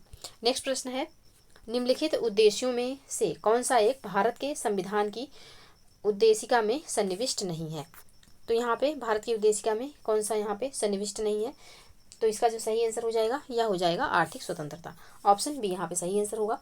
तो भारतीय संविधान की उद्देशिका में सामाजिक, आर्थिक और राजनीतिक न्याय, विचार, अभिव्यक्ति, विश्वास, धर्म, उपासना, अवसर की समता की बात की गई है, किंतु आर्थिक स्वतंत्रता का उसमें कोई भी उल्लेख नहीं किया गया है। तो ऑप्शन बी यहाँ पे सही आंसर हो जाएगा। नेक्स्ट प्रश्न है, भारत के संविधान के अनुसार प्रतिषेध रिट किस आदेश से संबंधित है? पहला कथन है कि न्यायिक प्राधिकारी के खिलाफ दिया गया आदेश। दूसरा है कि अवर न्यायालय को किसी विशिष्ट मामले में जहां उसे विचार करने की अधिकारिता नहीं है, कार्यवाही करने से रोकना। और तीसरा कथन है कि किसी व्यक्ति को किसी सार्वजनिक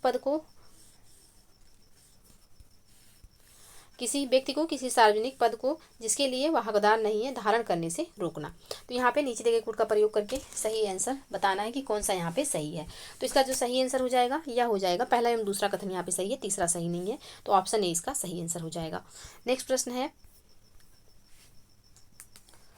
निम्नलिखित कथनों पर विचार कीजिए। पहला कथन है कि केंद्र में मंत्रिपरिषद संसद के प्रति सामूहिक रूप से उत्तरदायी होगी। दूसरा है कि संघीय मंत्री भारत के राष्ट्रपति के प्रसाद पर्यंत पद धारण करेंगे। तीसरा है कि विधि निर्माण हेतु प्रस्ताव के बारे में प्रधानमंत्री राष्ट्रपति को सूचित करेगा। अब विभिन्न कथनों में से कौन सा सही है यहाँ है, तो इसका जो सही आंसर हो जाएगा यह हो जाएगा ऑप्शन बी। दूसरा एवं तीसरा कथन सही है, पहला सही नहीं है, तो ऑप्शन बी यहाँ पे सही आंसर होगा। नेक्स्ट प्रश्न है, सदन में राष्ट्रपति के विरुद्ध महाभियोग प्रस्ताव पास करने के लिए कितने सदस्यों का समर्थन चाहिए। तो यहाँ पे जो है सदन के कुल सदस्यों में से कम 2/3 सदस्य चाहिए होते हैं, तो ऑप्शन बी यहाँ पे सही आंसर हो जाएगा। नेक्स्ट प्रश्न है, भारत में न्यायपालिका का कार्यपालिका से पृथक्करण किससे जो है यह आदेशित होता है। तो इसका जो सही आंसर हो जाएगा यह हो जाएगा राज्य के नीति निर्देशक तत्व द्वारा, तो ऑप्शन बी यहाँ पे सही आंसर होगा। नेक्स्ट प्रश्न है, संसद के दोनों सदनों का संयुक्त अधिवेशन आयोजित होता है। पहला है कि धन विधेयक के संबद्ध गतिरोध होने पर। दूसरा है कि संविधान में संशोधन से संबंधित विधेयक पारित कराने के लिए। तीसरा है कि एक ऐसे विधेयक पर विचार करने और उसे पारित कराने के लिए जिस पर दोनों सदनों में मतभेद हो। तो यहाँ पे संसद में दोनों सदनों का संयुक्त जो है अधिवेशन किस प्रकार के संविधान संशोधन पर बैठता है। तो इसका जो सही आंसर हो जाएगा यह हो जाएगा केवल 3, यानी कि जो संयुक्त अधिवेशन का कॉन्सेप्ट है ये धन विधेयक में भी नहीं लगता और संविधान संशोधन में, साधारण विधेयक में इसका कॉन्सेप्ट होता है। तो यहाँ पे तीसरा कथन जो दिया हुआ है यह बिल्कुल सही हो जाएगा, तो ऑप्शन बी यहाँ पे सही आंसर होगा। नेक्स्ट प्रश्न है, भारत के निम्नलिखित राज्यों में से किस राज्य की विधानसभा की सीटों की संख्या सर्वाधिक है। तो यहाँ पे किसकी सीटें सर्वाधिक हैं, तो इसमें से जो है पश्चिम बंगाल की सीटें जो है विधानसभा की यहाँ पे सबसे अधिक सीटें हैं। कितनी सीटें हैं, 294 हैं। बिहार में 243 हैं, मध्य प्रदेश में 231 हैं और तमिलनाडु में 234 हैं। तो इन सब में सबसे ज़्यादा पश्चिम बंगाल में है, तो ऑप्शन ए इसका सही आंसर हो जाएगा। नेक्स्ट प्रश्न है, राज्य के मुख्य चुनाव अधिकारी की नियुक्ति कौन करता है। तो राज्य के मुख्य चुनाव अधिकारी की नियुक्ति राज्यपाल के द्वारा किया जाता है, ऑप्शन ए यहाँ पे सही आंसर हो जाएगा। नेक्स्ट प्रश्न है, निम्न में से कौन सी एक समिति भारत में पंचायती राज व्यवस्था से संबंधित नहीं है। तो इसमें से पंचायती राज व्यवस्था से जो संबंधित नहीं है यह है दिनेश गोस्वामी समिति, तो ऑप्शन ए यहाँ पे सही आंसर हो जाएगा। दिनेश गोस्वामी समिति जो है यह पंचायती राज व्यवस्था से संबंधित नहीं है, यह समिति जो है यह चुनाव सुधारों से संबंधित है, तो ऑप्शन ए यहाँ पे सही आंसर हो जाएगा। नेक्स्ट प्रश्न है, मानक विकास रिपोर्ट निम्नलिखित में से किसके द्वारा प्रकाशित की जाती है। तो मानक विकास रिपोर्ट जो है यह प्रकाशित की जाती है यूएनडीपी के द्वारा, तो यहाँ पे ऑप्शन सी इसका सही आंसर हो जाएगा। नेक्स्ट प्रश्न है, सूची 1 को सूची 2 से सुमेलित करना है। एक तरफ क्षेत्र है, दूसरी तरफ खनिज दिया हुआ है, इनको सुमेलित करना है। तो यहाँ पे सोनभद्र में क्या पाया जाता है, तो चूना पत्थर। इलाहाबाद तो सीसा बालू, और ललितपुर में तांबा हो जाएगा, और मिर्जापुर में तो नॉन प्लास्टिक फायर क्ले। तो इसका जो सही कोड होगा यह हो जाएगा 4-2-1-3, 4-2-1-3 ऑप्शन डी में है, ऑप्शन डी इसका सही आंसर हो जाएगा। नेक्स्ट है, यहाँ पे सूची 1 को सूची 2 से सुमेलित करना है। तो कनक भवन कहाँ पे है, तो कनक भवन जो है यह अयोध्या में स्थित है। कामदगिरी पर्वत, तो कामदगिरी पर्वत जो है यह चित्रकूट में स्थित है। और कालिंजर दुर्ग जो है बादा में है, और देवा शरीफ तो ये बाराबंकी में। तो इसका जो सही कोड होगा यह हो जाएगा 4-3-2-1, 4-3-2-1 जो है ऑप्शन बी में है, ऑप्शन बी इसका सही आंसर हो जाएगा। नेक्स्ट प्रश्न है, यहाँ पे एक तरफ मेला है, दूसरी तरफ आयोजन है। उत्तर प्रदेश के मेले हैं एक तरफ, और दूसरी तरफ कौन से जिले में ये आयोजित किए जाते हैं। तो बटेश्वर मेला कहाँ पे लगता है, तो बटेश्वर मेला जो है ये हो जाएगा आगरा, बटेश्वर मेला आगरा। देवा शरीफ तो ये बाराबंकी में, और हरिदास जयंती तो ये मनाई कहाँ जाती है, तो ये वृंदावन में हो जाएगी, और नौचंदी तो ये मेरठ में हो जाएगा। तो इसका जो सही कोड होगा यह क्या हो जाएगा, तो इसका जो सही कोड होगा यह हो जाएगा 3-1-4-2, 3-1-4-2 ऑप्शन डी में है, ऑप्शन डी यहाँ पे सही आंसर हो जाएगा। नेक्स्ट प्रश्न है, सूची 1 को सूची 2 से सुमेलित कीजिए। एक तरफ पठार के प्रकार हैं और दूसरी तरफ प्रमुख पठार हैं, तो यहाँ पे इनको सुमेलित करना है। अंतर पर्वतीय पठार का उदाहरण कौन सा पठार है?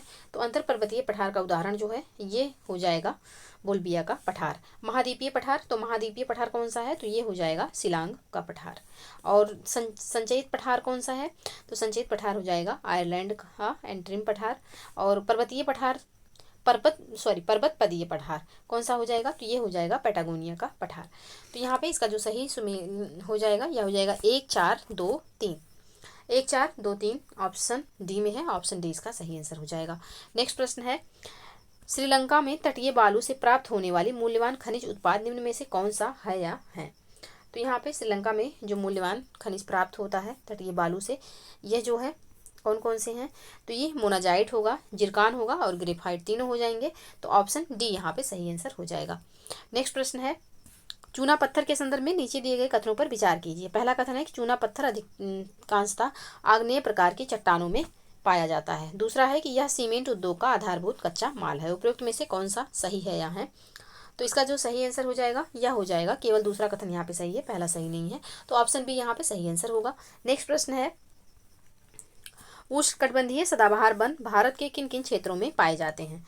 तो उष्णकटिबंधीय सदाबहार वन जो है यह भारत के किन किन क्षेत्रों में पाए जाते हैं? तो ये अंडमान और निकोबार द्वीप समूह में और साथ ही उत्तर पूर्वी क्षेत्र की पहाड़ियों पर पाए जाते हैं।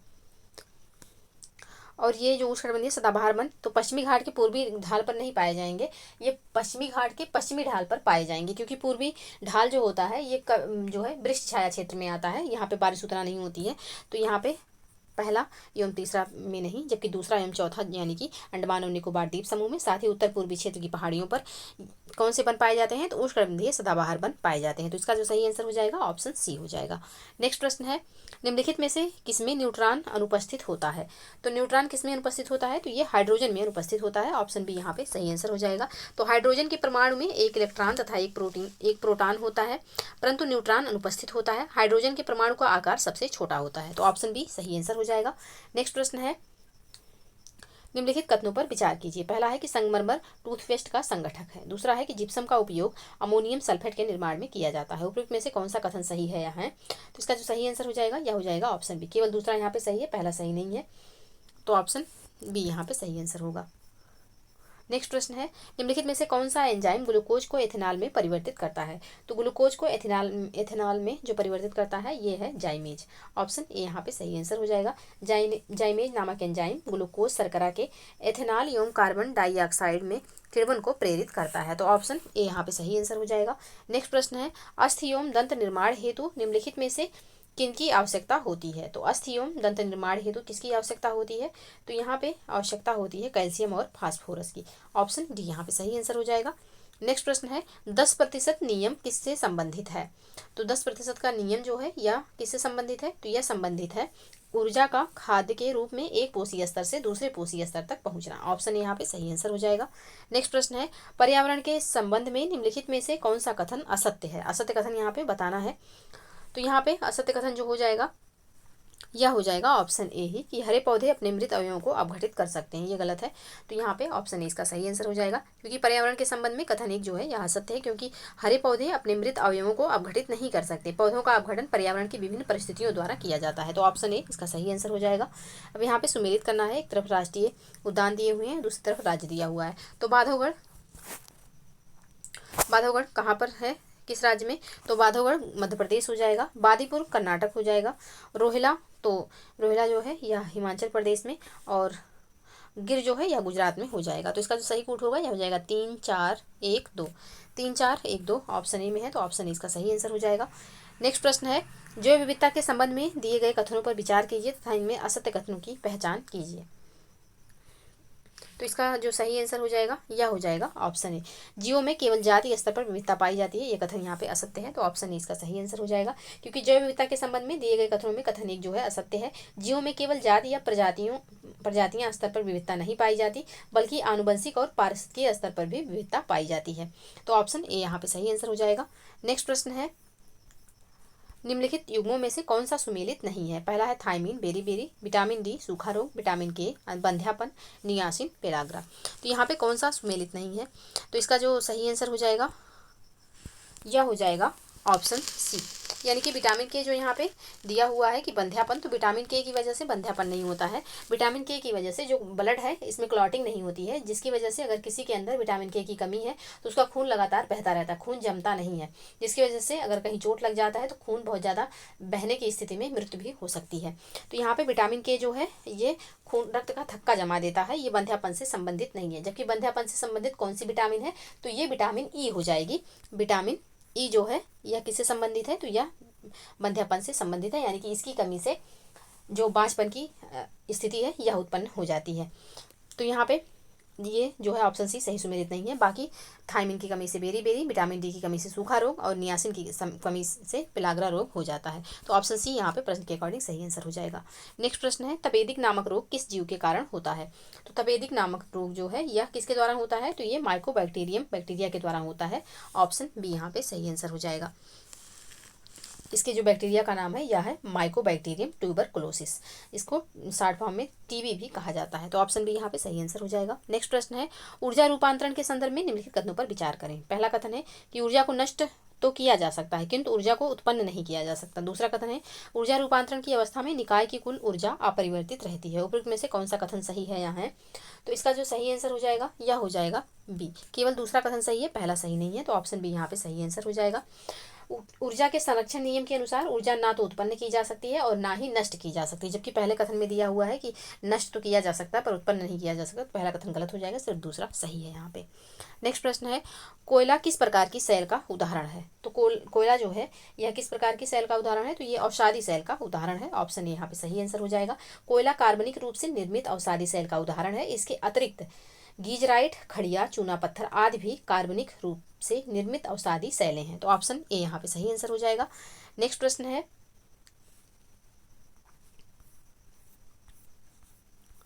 निम्नलिखित में से कौन सर्वोत्तम गुण वाला कठोर कोयला है। तो एंथ्रेसाइट जो है यह सर्वोत्तम गुण वाला कठोर कोयला होगा। ऑप्शन सी यहाँ पे सही आंसर होगा।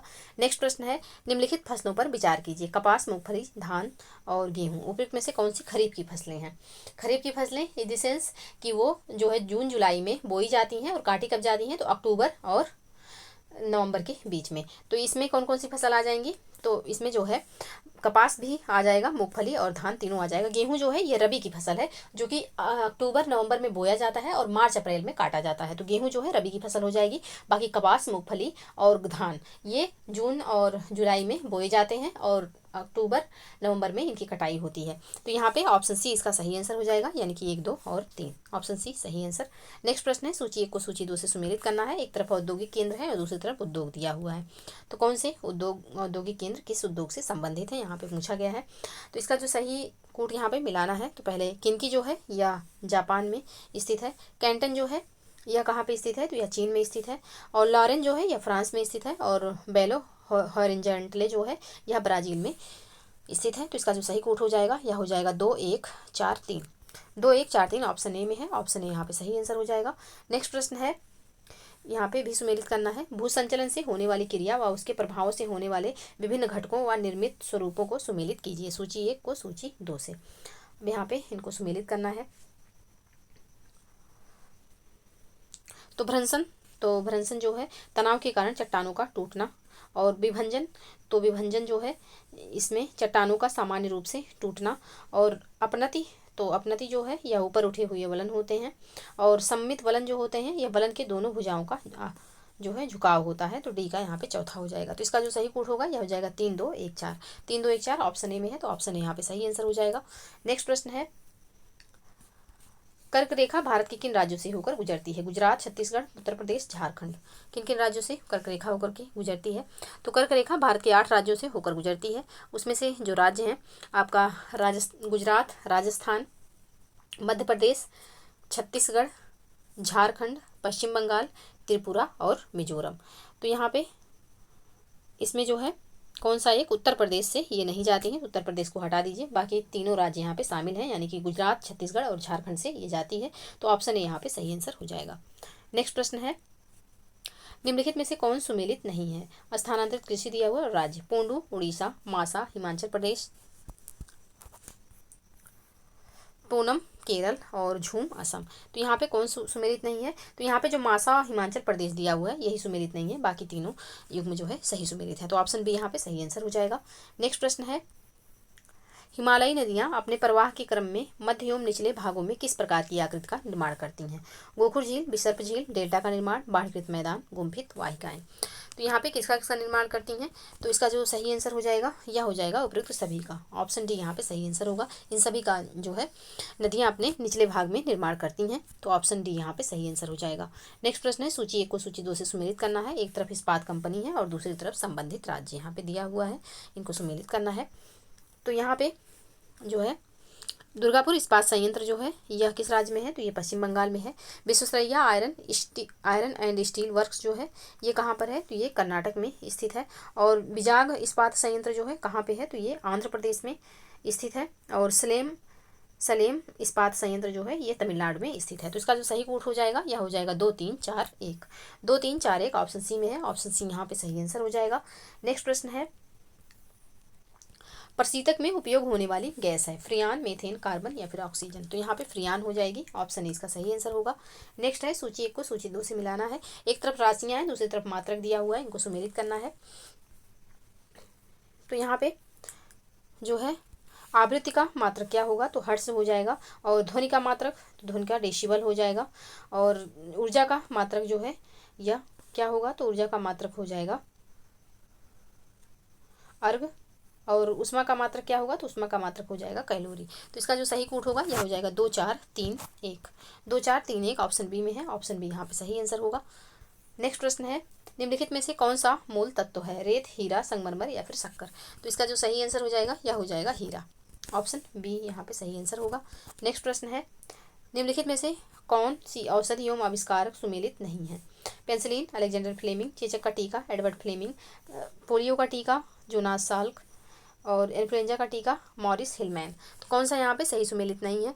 तो यहाँ पे ऑप्शन डी में जो दिया हुआ है इन्फ्लुएंजा का टीका मॉरिस हिलमैन, यह सही सुमेलित नहीं है, क्योंकि इन्फ्लुएंजा अथवा फ्लू के टीके का आविष्कार जोनास साल्क तथा थॉमस फ्रांसिस ने संयुक्त रूप से किया था। तो यहाँ पे ऑप्शन डी सही सुमेलित नहीं है, बाकी ये तीनों बिल्कुल सही सुमेलित हैं। तो ऑप्शन डी यहाँ पे सही आंसर हो जाएगा। नेक्स्ट प्रश्न है, निम्नलिखित में से किस जंतु में खुर नहीं पाए जाते? हिरण, गीदड़, जेबरा, घोड़ा। तो यहाँ पे गीदड़ यानी कि सियार जिसको गांव में बोला जाता है, और ये क्या, तो इसमें गीदड़ जिसको कहते हैं, और इसमें जो है जो पंजा होता है ये कुत्ते जैसे कुत्ते का पंजा होता है वैसे होता है, तो इनमें खुर नहीं पाया जाता। बाकी हिरण, जेबरा और घोड़ा तीनों में खुर पाए जाते हैं। तो ऑप्शन बी यहाँ पे सही आंसर हो जाएगा। नेक्स्ट प्रश्न है, कथन कारण से संबंधित है। कथन है कि सतत विकास मानव समाज के कल्याण हेतु महत्वपूर्ण है। कारण है कि सतत विकास से अभिप्राय ऐसे विकास से है जो भावी पीढ़ियों की आवश्यकताएं पूरी करने की योग्यता को प्रभावित किए बिना वर्तमान समय की आवश्यकताएं पूरी करें। तो यहाँ पे कौन सा इसका सही आंसर होगा? तो इसका जो सही आंसर हो जाएगा यह हो जाएगा ऑप्शन ए, यानी कि कथन एवं कारण दोनों सही है और व्याख्या भी कर रहा है, तो ऑप्शन ए इसका सही आंसर होगा। नेक्स्ट प्रश्न है, भारत द्वारा भूमि क्षरण तटस्थता प्राप्त करने का लक्ष्य रखा गया है। कब तक रखा गया है? तो ये रखा गया है 2030 तक। ऑप्शन बी यहाँ पे सही आंसर हो जाएगा। तो मरुस्थलीकरण से निपटने के लिए संयुक्त राष्ट्र अभिसमय का 14वां सम्मेलन नई दिल्ली में सितंबर 2019 में संपन्न हुआ था। इस सम्मेलन में सदस्य देशों ने वर्ष 2030 तक भूमि क्षरण तटस्थता का लक्ष्य निर्धारित किया। तो ऑप्शन बी यहाँ पे सही आंसर हो जाएगा। नेक्स्ट प्रश्न है, भारत में धारणीय विकास के दृष्टिकोण से विद्युत उत्पाद का सबसे अच्छा स्रोत कौन सा है? तो विद्युत उत्पाद का यहाँ पे सबसे अच्छा स्रोत कौन सा है? तो इसका जो सही आंसर हो जाएगा यह हो जाएगा जल विद्युत। ऑप्शन सी यहाँ पे सही आंसर। नेक्स्ट प्रश्न है, सूची 1 को सूची 2 से सुमेलित करना है। एक तरफ पश्चिम बिहार अभ्यारण्य दिया हुआ है, दूसरी तरफ राज्य दिया हुआ है, इनको सुमेलित करना है। तो यहाँ पे जो है रंगनथिट्टू पश्चिम बिहार कहाँ पे है? तो ये है कर्नाटक में। और साथ ही सलीम अली पश्चिम बिहार, तो सलीम अली पश्चिम बिहार जो है यह स्थित है गोवा में। और भरतपुर पश्चिम बिहार, तो ये कहाँ पे स्थित है? तो भरतपुर जो है राजस्थान में है। और सुल्तानपुर पश्चिम अभ्यारण्य, तो ये हरियाणा में स्थित है। तो इसका जो सही कोड हो जाएगा यह हो जाएगा 3 4 2 1। 3 4 2 1 ऑप्शन बी में है। ऑप्शन बी यहाँ पे सही आंसर हो जाएगा। नेक्स्ट प्रश्न है, लेग हीमोग्लोबिन पाई जाती है किसमें? तो लेग हीमोग्लोबिन जो है या लेग्यूम मूल ग्रंथियों में पाई जाती है। ऑप्शन सी यहाँ पे सही आंसर हो जाएगा। नेक्स्ट प्रश्न है, मानव कंकाल के से संबंधित रोग एवं उनके लक्षणों का सही सुमेलित सुमेलन नहीं है। कौन सा यहाँ पे सही सुमेलित नहीं है? तो यहाँ पे जो ऑप्शन डी दिया हुआ है टिटेना उपास्थि के फटने के कारण चलने में दर्द होता है, ये यहाँ पे सही सुमेलित नहीं है। ऑप्शन डी इसका सही आंसर हो जाएगा। क्योंकि टिटेनी नामक रोग शारीरिक तरल में कैल्शियम मैग्नीशियम की कमी अथवा पोटेशियम की अधिकता से होता है। इसमें पेशियों में अनैच्छिक संकुचन होने लगता है। तो ऑप्शन डी यहाँ पे सही सुमेलित नहीं है, यही इसका आंसर हो जाएगा। यहाँ पे सूची 1 को सूची 2 से सुमेलित करना है। तो एक तरफ रासायनिक यौगिक है, दूसरी तरफ उनका प्रयोग दिया हुआ है। तो पोटेशियम जो है या पोटेशियम ब्रोमाइड या फोटोग्राफी में प्रयोग होता है। पोटेशियम नाइट्रेट बारूद में प्रयोग होता है। पोटेशियम सल्फेट ये उर्वरक में प्रयोग होता है। और पोटेशियम जो है टार्टरेट ये किस में प्रयोग होता है? तो ये बेकरी में प्रयोग होता है। तो इसका जो सही कोड हो जाएगा यह हो जाएगा 2 4 1 3। 2 4 1 3 ऑप्शन ए में है। ऑप्शन ए यहाँ पे सही आंसर होगा। नेक्स्ट प्रश्न है, सौर सेल को बनाने के लिए तत्व का उपयोग किया जाता है। सौर सेल को बनाने के लिए किस तत्व का उपयोग किया जाता है? तो ये सिलिकॉन का इसमें उपयोग किया जाता है। ऑप्शन बी यहाँ पे सही आंसर हो जाएगा। सौर सेल को बनाने के लिए सिलिकॉन का उपयोग किया जाता है। यह सौर ऊर्जा को विद्युत ऊर्जा में परिवर्तित करता है। यह वातावरण के अनुकूल है तथा कोई प्रदूषक उत्पन्न नहीं करता है। इसको बनाने की प्रक्रिया बहुत महंगी होती है। तो ऑप्शन बी यहाँ पे सही आंसर हो जाएगा। नेक्स्ट प्रश्न है, कथन कारण से संबंधित है। तो कथन है कि गुरुत्वीय त्वरण का मान उस वस्तु के द्रव्यमान पर निर्भर करता है जिस पर गुरुत्व बल लगाया जाता है। कारण क्या है कि पृथ्वी के तल पर गुरुत्वीय त्वरण का मान लगभग स्थिर रहता है। तो यहाँ पे कौन सा कथन इसका सही आंसर होगा? तो इसका जो सही आंसर हो जाएगा ऑप्शन बी हो जाएगा। यानी कि कथन कारण दोनों सही है बट व्याख्या नहीं कर रहा है। तो ऑप्शन बी यहाँ पे सही आंसर होगा। नेक्स्ट प्रश्न है, लेटेराइट मृदा के संबंध में कौन सा असत्य है? कौन सा कथन यहाँ पे असत्य है लेटेराइट मृदा के बारे में? तो यहाँ पे जो दिया हुआ है कि इस मृदा में ह्यूमस की अत्यधिक मात्रा पाई जाती है, ये कथन यहाँ पे असत्य है। ऑप्शन बी इसका सही आंसर हो जाएगा। लेटेराइट मृदा में ह्यूमस की जो मात्रा है वो कम मात्रा में पाई जाती है। तो ऑप्शन बी यहाँ पे सही आंसर होगा प्रश्न के अकॉर्डिंग। नेक्स्ट प्रश्न है, वानस्पतिक विविधता के प्रमुख कारक कौन कौन से हैं? भूमियों की विविधता, तापमान का प्रभाव, वर्षा की मात्रा, यानी कि उपयुक्त सभी। तो ऑप्शन डी यहाँ पे सही आंसर हो जाएगा। नेक्स्ट प्रश्न है, अरब सागर में स्थित द्वीपों के विषय में कौन कौन सा कथन यहाँ पे सत्य है? पहला है कि पिटली द्वीप एक पक्षी अभ्यारण्य, पिटली द्वीप पर एक पक्षी अभ्यारण्य है। दूसरा है कि 9 डिग्री चैनल द्वारा पूरे द्वीप समूह को 2 बराबर भागों में विभाजित किया जाता है। तीसरा है कि मिनिकॉय द्वीप सबसे बड़ा द्वीप है। अब यहाँ पे कौन कौन सा यहाँ पे अरब सागर में स्थित द्वीपों के संबंध में सत्य है? तो इसका जो सही आंसर हो जाएगा यह हो जाएगा, तीनों कथन यहाँ पे बिल्कुल सत्य है। ऑप्शन सी इसका सही आंसर होगा। नेक्स्ट प्रश्न है, सूची 1 को सूची 2 से सुमेलित करना है। एक तरफ नदी है, दूसरी तरफ उनका उद्गम क्षेत्र दिया हुआ है, इनको सुमेलित करना है। तो यहाँ पे महानदी सिंघावा पहाड़ी से निकलती है और गोदावरी नदी तो त्र्यंबकेश्वर पहाड़ी नासिक से निकलती है। कृष्णा नदी तो ये जो है कहाँ से निकलती है? कृष्णा नदी जो है यह महाबलेश्वर पहाड़ी से निकलती है और कावेरी नदी ब्रह्मगिरी पहाड़ी से निकलती है। तो यहाँ पे 1 2 3 4 इसका सही कोड होगा। ऑप्शन ए में है। ऑप्शन ए यहाँ पे सही आंसर हो जाएगा। नेक्स्ट प्रश्न है, निम्न में से कौन सा परिवर्तित या रूपांतरित होने वाली चट्टानों का युग्म सही सुमेलित है? एक तरफ मूल चट्टान दिया हुआ है, दूसरी तरफ यहाँ पे रूपांतरित चट्टान, ग्रेनाइट, नीश, बलुआ पत्थर, क्वार्टजाइट, मिट्टी व सैल स्लेट। तो यहाँ पे कौन कौन सा जो है सही सुमेलित है? तो इसका जो सही आंसर हो जाएगा यहाँ पे तीनों जो है बिल्कुल सही सुमेलित है। ऑप्शन डी इसका सही आंसर होगा। नेक्स्ट प्रश्न है, अरुणाचल हिमालय में पाई जाने वाली पहाड़ियों का पूर्व से पश्चिम में सही क्रम कौन सा है? तो यहाँ पे पूर्व से पश्चिम के बारे में पूछ रहा है, कौन सा इनका सही क्रम होगा? तो इनका जो सही क्रम हो जाएगा यह हो जाएगा मिसमी, अबोर, मिरी, डाफला। ऑप्शन बी में है। ऑप्शन बी इसका सही आंसर हो जाएगा। तो ये रहे जीएस के 140 प्रश्न। आइए अब चलते हैं और हिंदी के पेपर को सॉल्व करते हैं। हाँ तो चलिए अब आपका हिंदी का ये पेपर है, इसको सॉल्व करेंगे।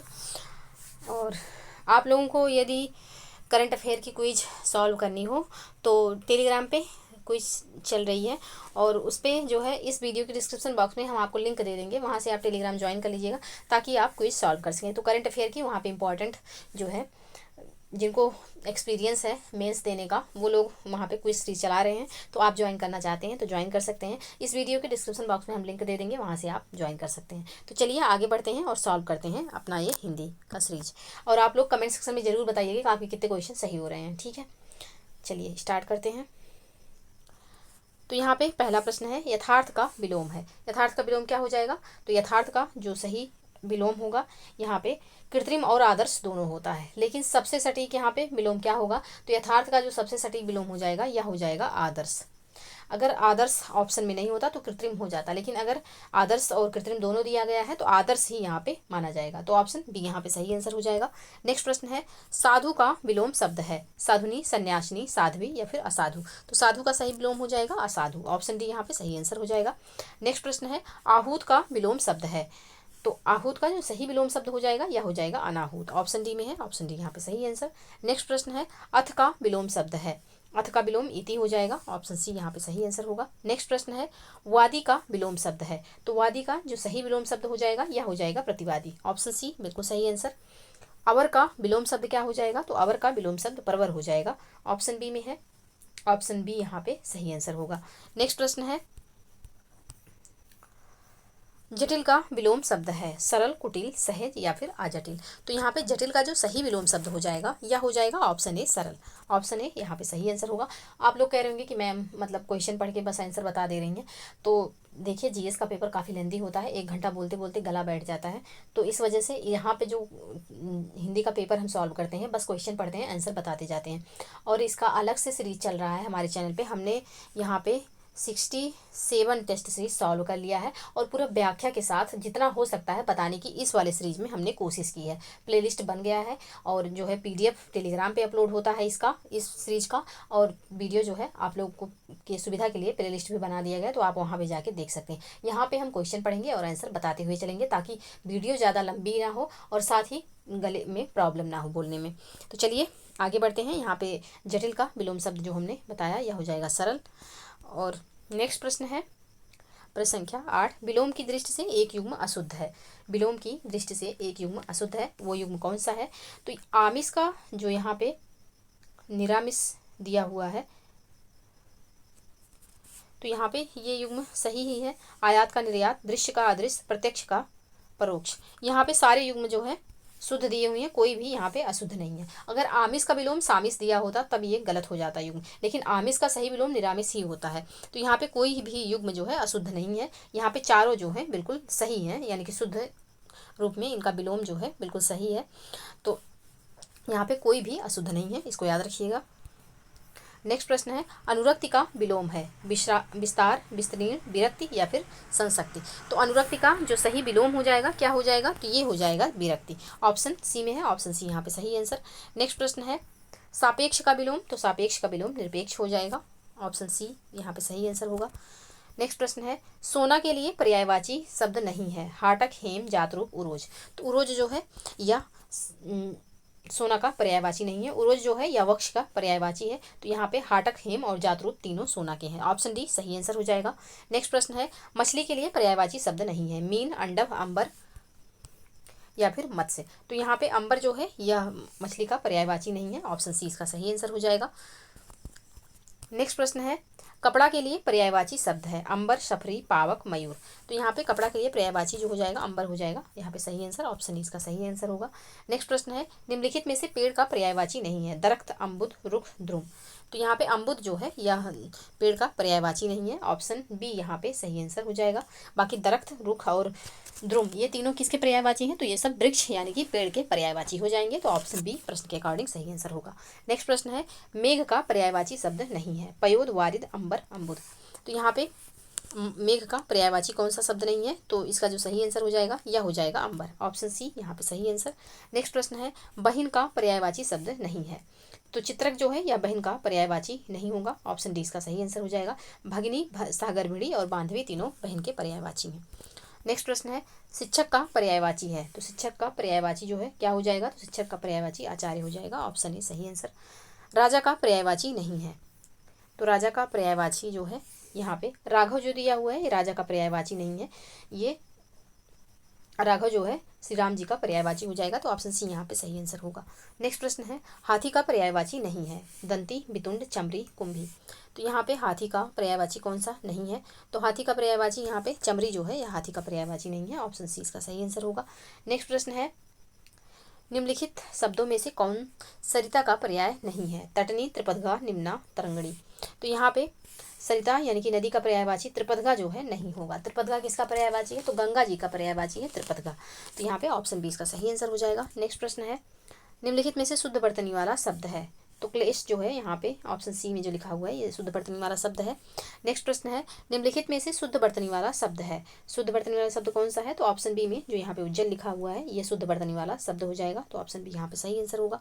नेक्स्ट प्रश्न है, वर्तनी के दृष्टि से शुद्ध है। तो वर्तनी के दृष्टि से शुद्ध जो है नरक जो यहाँ पे लिखा हुआ है ये यहाँ पे शुद्ध रूप में है। नेक्स्ट प्रश्न है, वर्तनी के दृष्टि से शुद्ध शब्द का चयन कीजिए। तो वर्तनी के दृष्टि से जो यहाँ पे शुद्ध शब्द है या कौन सा है? तो ऑप्शन डी में जो टिप्पणी लिखा हुआ है ये यहाँ पे बिल्कुल शुद्ध रूप में है। नेक्स्ट प्रश्न है, निम्नलिखित में से कौन सा शब्द शुद्ध है? द्वितीय, द्वितीय, पत्रावली, वापिस, कौन सा शब्द यहाँ पे शुद्ध है? तो इसका जो सही आंसर हो जाएगा या हो जाएगा द्वितीय, ऑप्शन ए में जो है यही इसका आंसर होगा। नेक्स्ट प्रश्न है, निम्नलिखित में से कौन सा शब्द शुद्ध है? तो यहाँ पे ऑप्शन बी में जो अंतर्राष्ट्रीय लिखा हुआ है ये यहाँ पे बिल्कुल शुद्ध रूप में लिखा हुआ है, यही इसका आंसर हो जाएगा। नेक्स्ट प्रश्न है, निम्नलिखित में से कौन सा शब्द शुद्ध है? तो यहाँ पे इसका जो सही आंसर होगा या हो जाएगा ब्राह्मण, ऑप्शन ए यहाँ पे सही आंसर। नेक्स्ट प्रश्न है, निम्नलिखित में से कौन सा शब्द शुद्ध है? तो यहाँ पे कौन सा शब्द शुद्ध रूप में लिखा हुआ है? तो आरोग्य जो है यहाँ पे बिल्कुल शुद्ध रूप में लिखा हुआ है, ऑप्शन सी यहाँ पे सही आंसर होगा। नेक्स्ट प्रश्न है, निम्नलिखित में से कौन सा शुद्ध रूप है? तो यहाँ पे कौन सा शब्द शुद्ध रूप में लिखा हुआ है? तो अभ्यर्थना जो लिखा हुआ है ऑप्शन सी में ये बिल्कुल शुद्ध रूप में लिखा हुआ है, तो ऑप्शन सी यहाँ पे सही आंसर हो जाएगा। नेक्स्ट प्रश्न है, निम्नलिखित में से शुद्ध रूप है, इसमें कौन सा शब्द ऐसा है जो कि शुद्ध रूप में लिखा हुआ है? तो प्रतिस्पर्धा, ऑप्शन बी में जो है ये बिल्कुल शुद्ध रूप में है। तद्भव शब्द निर्दिष्ट कीजिए, कौन सा इसमें तद्भव है? तो आधा जो है यह तद्भव है, इसका जो तत्सम होगा यह हो जाएगा अर्ध, अर्ध हो जाएगा इसका तत्सम, ऑप्शन सी सही आंसर। तत्सम शब्द है कौन सा? तो यहाँ पे तत्सम शब्द कौन सा है? तो इसका जो सही आंसर होगा यह हो जाएगा बी, क्लिष्ट जो है यह तत्सम है। नेक्स्ट प्रश्न है, निम्नलिखित में से कौन सा शब्द तत्सम नहीं है? कौन सा शब्द इसमें से तत्सम नहीं है? तो ऑप्शन ए में जो आंख दिया हुआ है ये तत्सम नहीं है। नयन, नेत्र, दिग जो है, दृग जो है ये तत्सम है, तो ऑप्शन ए यहाँ पे सही आंसर हो जाएगा। नेक्स्ट प्रश्न है, निम्नलिखित में तत्सम शब्द है। तो मुख जो है यह तत्सम हो जाएगा, ऑप्शन सी यहाँ पे सही आंसर। नेक्स्ट प्रश्न है, निम्नलिखित में से कौन सा शब्द तद्भव है? तद्भव यहाँ पे कौन सा शब्द है? तो भंवरा जो है यह तद्भव हो जाएगा, ऑप्शन डी में यहाँ पे सही आंसर होगा। नेक्स्ट प्रश्न है, अज्ञान का तद्भव शब्द चुनिए। अज्ञान का तद्भव क्या हो जाएगा? तो अज्ञान का तद्भव हो जाएगा अजान, ऑप्शन यहाँ पे सही आंसर होगा। नेक्स्ट प्रश्न है, तद्भव चबूतरा का तत्सम शब्द है। तो तद्भव चबूतरा का यहाँ पे तत्सम शब्द क्या हो जाएगा? तो इसका जो तत्सम शब्द होगा यह हो जाएगा चत्वाल, ऑप्शन डी यहाँ पे सही आंसर। नेक्स्ट प्रश्न है, वेद का तत्सम रूप है। वेद का तत्सम रूप क्या होगा? तो वेद का तत्सम रूप वेत्र हो जाएगा, ऑप्शन ए सही आंसर। नेक्स्ट प्रश्न है, तिलक किस प्रकार का शब्द है? तो तिलक जो है यह किस प्रकार का शब्द है? तो तिलक जो है यहाँ पे तत्सम शब्द है, ऑप्शन बी यहाँ पे सही आंसर होगा। नेक्स्ट प्रश्न है, निम्न में से तत्सम शब्द है। अटारी, अभीर, आँख, अनमोल, तो कौन सा इसमें से तत्सम शब्द है? तो इसका जो सही आंसर होगा यह हो जाएगा आभीर, ऑप्शन बी यहाँ पे सही आंसर होगा। नेक्स्ट प्रश्न है, जिसके हृदय पर आघात हुआ हो वाक्यांश के लिए उपयुक्त शब्द होगा। मर्माहत हो जाएगा, ऑप्शन बी यहाँ पे सही आंसर। नेक्स्ट प्रश्न है, जो अपने पद से हटाया गया हो के लिए एक उपयुक्त शब्द होगा। तो इसके लिए जो उपयुक्त एक शब्द होगा या क्या हो जाएगा? यह हो जाएगा पदच्युत, ऑप्शन डी में है, ऑप्शन डी यहाँ पे सही आंसर। नेक्स्ट प्रश्न है, जिसे किसी वस्तु की स्पृहा ना हो के लिए उपयुक्त शब्द होगा। इसके लिए उपयुक्त शब्द क्या हो जाएगा? तो निष्प्रिय होगा, ऑप्शन बी यहाँ पे सही आंसर होगा। नेक्स्ट प्रश्न है, जिसकी पूर्व से कोई आशा ना हो वाक्यांश के लिए उपयुक्त शब्द है। तो जिसकी पूर्व से कोई आशा ना हो उसके लिए जो एक शब्द हो जाएगा यह हो जाएगा अप्रत्याशित। नेक्स्ट प्रश्न है, उत्तराधिकार में प्राप्त संपत्ति के लिए एक शब्द। तो उत्तराधिकार में प्राप्त संपत्ति के लिए एक शब्द क्या हो जाएगा? तो रिक्त हो जाएगा, ऑप्शन ए यहाँ पे सही आंसर होगा। नेक्स्ट प्रश्न है, गिरा हुआ के लिए एक शब्द। तो गिरा हुआ के लिए एक शब्द हो जाएगा पतित, ऑप्शन ए यहाँ पे सही आंसर। नेक्स्ट प्रश्न है, जिसके पेट में माँ ने रस्सी बांध दी हो उसे कहते हैं। तो उसे क्या कहेंगे? दामोदर। दाम मतलब रस्सी होता है, दाम जो है यह रस्सी का पर्यायवाची है, बल्कि उदर, तो इसका जो संधि विच्छेद हो जाएगा दाम प्लस उदर होगा, दामोदर। तो उदर मतलब पेट और दाम मतलब रस्सी, तो जिसके पेट में रस्सी बांध दी गई उसे क्या कहा जाएगा? तो दामोदर, ऑप्शन डी सही आंसर। पीछे पीछे चलने वाला वाक्यांश के लिए एक शब्द। तो पीछे पीछे चलने वाले के लिए एक शब्द क्या हो जाएगा? तो हो जाएगा अनुगामी, ऑप्शन बी सही आंसर। नेक्स्ट प्रश्न है, जिसकी कोई कीमत ना हो वाक्यांश के लिए एक शब्द। तो जिसकी कोई कीमत ना हो उसे क्या कहेंगे? अमूल्य हो जाएगा वो, ऑप्शन बी यहाँ पे सही आंसर होगा। नेक्स्ट प्रश्न है, थोड़ा नपा तुला भोजन करने वाला वाक्यांश के लिए उपयुक्त शब्द है। तो थोड़ा नपा तुला भोजन करने वाला इस वाक्यांश के लिए एक उचित शब्द हो जाएगा मिताहारी, ऑप्शन सी में है, ऑप्शन सी यहाँ पे सही आंसर हो जाएगा। नेक्स्ट प्रश्न है, रमेश दोहरे चरित्र का व्यक्ति है वाक्य में विशेषण है। तो रमेश दोहरे चरित्र का व्यक्ति है, इस वाक्य में विशेषण जो हो जाएगा यह हो जाएगा संख्यावाचक, क्योंकि दोहरा यहाँ पे लगा हुआ है, तो ऑप्शन सी इसका सही आंसर हो जाएगा। नेक्स्ट प्रश्न है, परिमाणवाचक विशेषण का प्रयोग किस विकल्प में, परिमाणवाचक विशेषण का प्रयोग किस विकल्प में हुआ है। तुम 10 रुपये लाओ, वह कम रोटी यहाँ खाता है, कुछ आदमी कुछ पक्षी लाए, उसने कुछ पानी पिया। तो इसमें जो है किसमें जो है परिमाणवाचक विशेषण का प्रयोग हुआ है। तो इसका जो सही आंसर हो जाएगा यह हो जाएगा ऑप्शन डी। ऑप्शन डी यहाँ पे सही आंसर होगा। नेक्स्ट प्रश्न है, सुंदर किस वाक्य में विशेषण है। तो सुंदर जो है ये सीना बहुत सुंदर है, इस वाक्य में यहाँ पे विशेषण है। तो ऑप्शन डी यहाँ पे सही आंसर हो जाएगा। नेक्स्ट प्रश्न है, किस वाक्य में क्रिया विशेषण का प्रयोग हुआ है। इसमें से किस वाक्य में जो है क्रिया विशेषण का प्रयोग हुआ है। तो मोहन सुंदर लिखता है, लिखना जो है ये क्रिया है। अब यहाँ पे सुंदर जो है यह क्रिया की विशेषता बता रहा है, तो ये क्रिया विशेषण यहाँ पे प्रयोग हुआ है। ऑप्शन सी यहाँ पे सही आंसर हो जाएगा। नेक्स्ट प्रश्न है, विशेषण की अवस्थाएं होती हैं। विशेषण की कितनी अवस्थाएं होती हैं। तो विशेषण की जो है यहाँ पे 3 अवस्थाएं होती हैं। ऑप्शन सी इसका सही आंसर हो जाएगा। नेक्स्ट प्रश्न है, आलस्य शब्द का विशेषण है। आलस्य शब्द का विशेषण क्या हो जाएगा। तो आलस्य शब्द का जो विशेषण होगा यह हो जाएगा आलसी। नेक्स्ट प्रश्न है, इनमें से गुणवाचक विशेषण कौन सा है। तो इनमें से जो गुणवाचक विशेषण है कौन सा हो जाएगा। तो नया जो है यह गुणवाचक विशेषण हो जाएगा। नेक्स्ट प्रश्न है, वह पुस्तक पढ़ो वाक्य में विशेषण है। वह पुस्तक पढ़ो वाक्य में जो है कौन सा विशेषण है। तो सार्वनामिक विशेषण हो जाएगा। ऑप्शन सी यहाँ पे सही आंसर होगा। वह मतलब संकेत कर रहा है, तो सार्वनामिक विशेषण होगा। Option C. नेक्स्ट प्रश्न है, शक्ति शब्द से बनने वाला विशेषण है। तो शक्ति शब्द से जो विशेषण बनेगा यह क्या हो जाएगा। तो यह यहाँ पे हो जाएगा शक्तिशाली। ऑप्शन डी यहाँ पे सही आंसर होगा। नेक्स्ट प्रश्न है, निम्नलिखित में से कौन सा शब्द विशेषण नहीं है। इनमें से कौन सा शब्द ऐसा है जो कि विशेषण नहीं है। तो ऑप्शन डी मनुष्य जो है यहाँ पे विशेषण नहीं है। ऑप्शन डी इसका सही आंसर हो जाएगा। तो ये रहे 60 प्रश्न और 140 प्रश्न हमने जीएस का सॉल्व किया। आई होप कि आप लोगों को वीडियो पसंद आई हो। वीडियो पसंद आया तो प्लीज़ लाइक एवं शेयर जरूर कर दीजिएगा। चैनल पे यदि नए हैं तो चैनल को प्लीज़ सब्सक्राइब कर लीजिए और बेल आइकन को प्रेस कर लीजिए ताकि कोई भी वीडियो चैनल पे अपलोड हो तो सबसे पहले नोटिफिकेशन आपको प्राप्त हो। साथ ही आप अपनी पढ़ाई को धार दीजिए, अच्छे से पढ़ाई करिए और जीएस को बहुत ज़्यादा ध्यान देने की आवश्यकता है। तो अभी टाइम है, अभी हिंदी को आप लोग तैयार कर लीजिए अच्छे से। तो चलिए आज के लिए बस इतना ही, मिलते हैं नेक्स्ट वीडियो में। तब तक के लिए आप लोग पढ़ते रहिए, स्वस्थ रहिए। जय हिंद, जय भारत।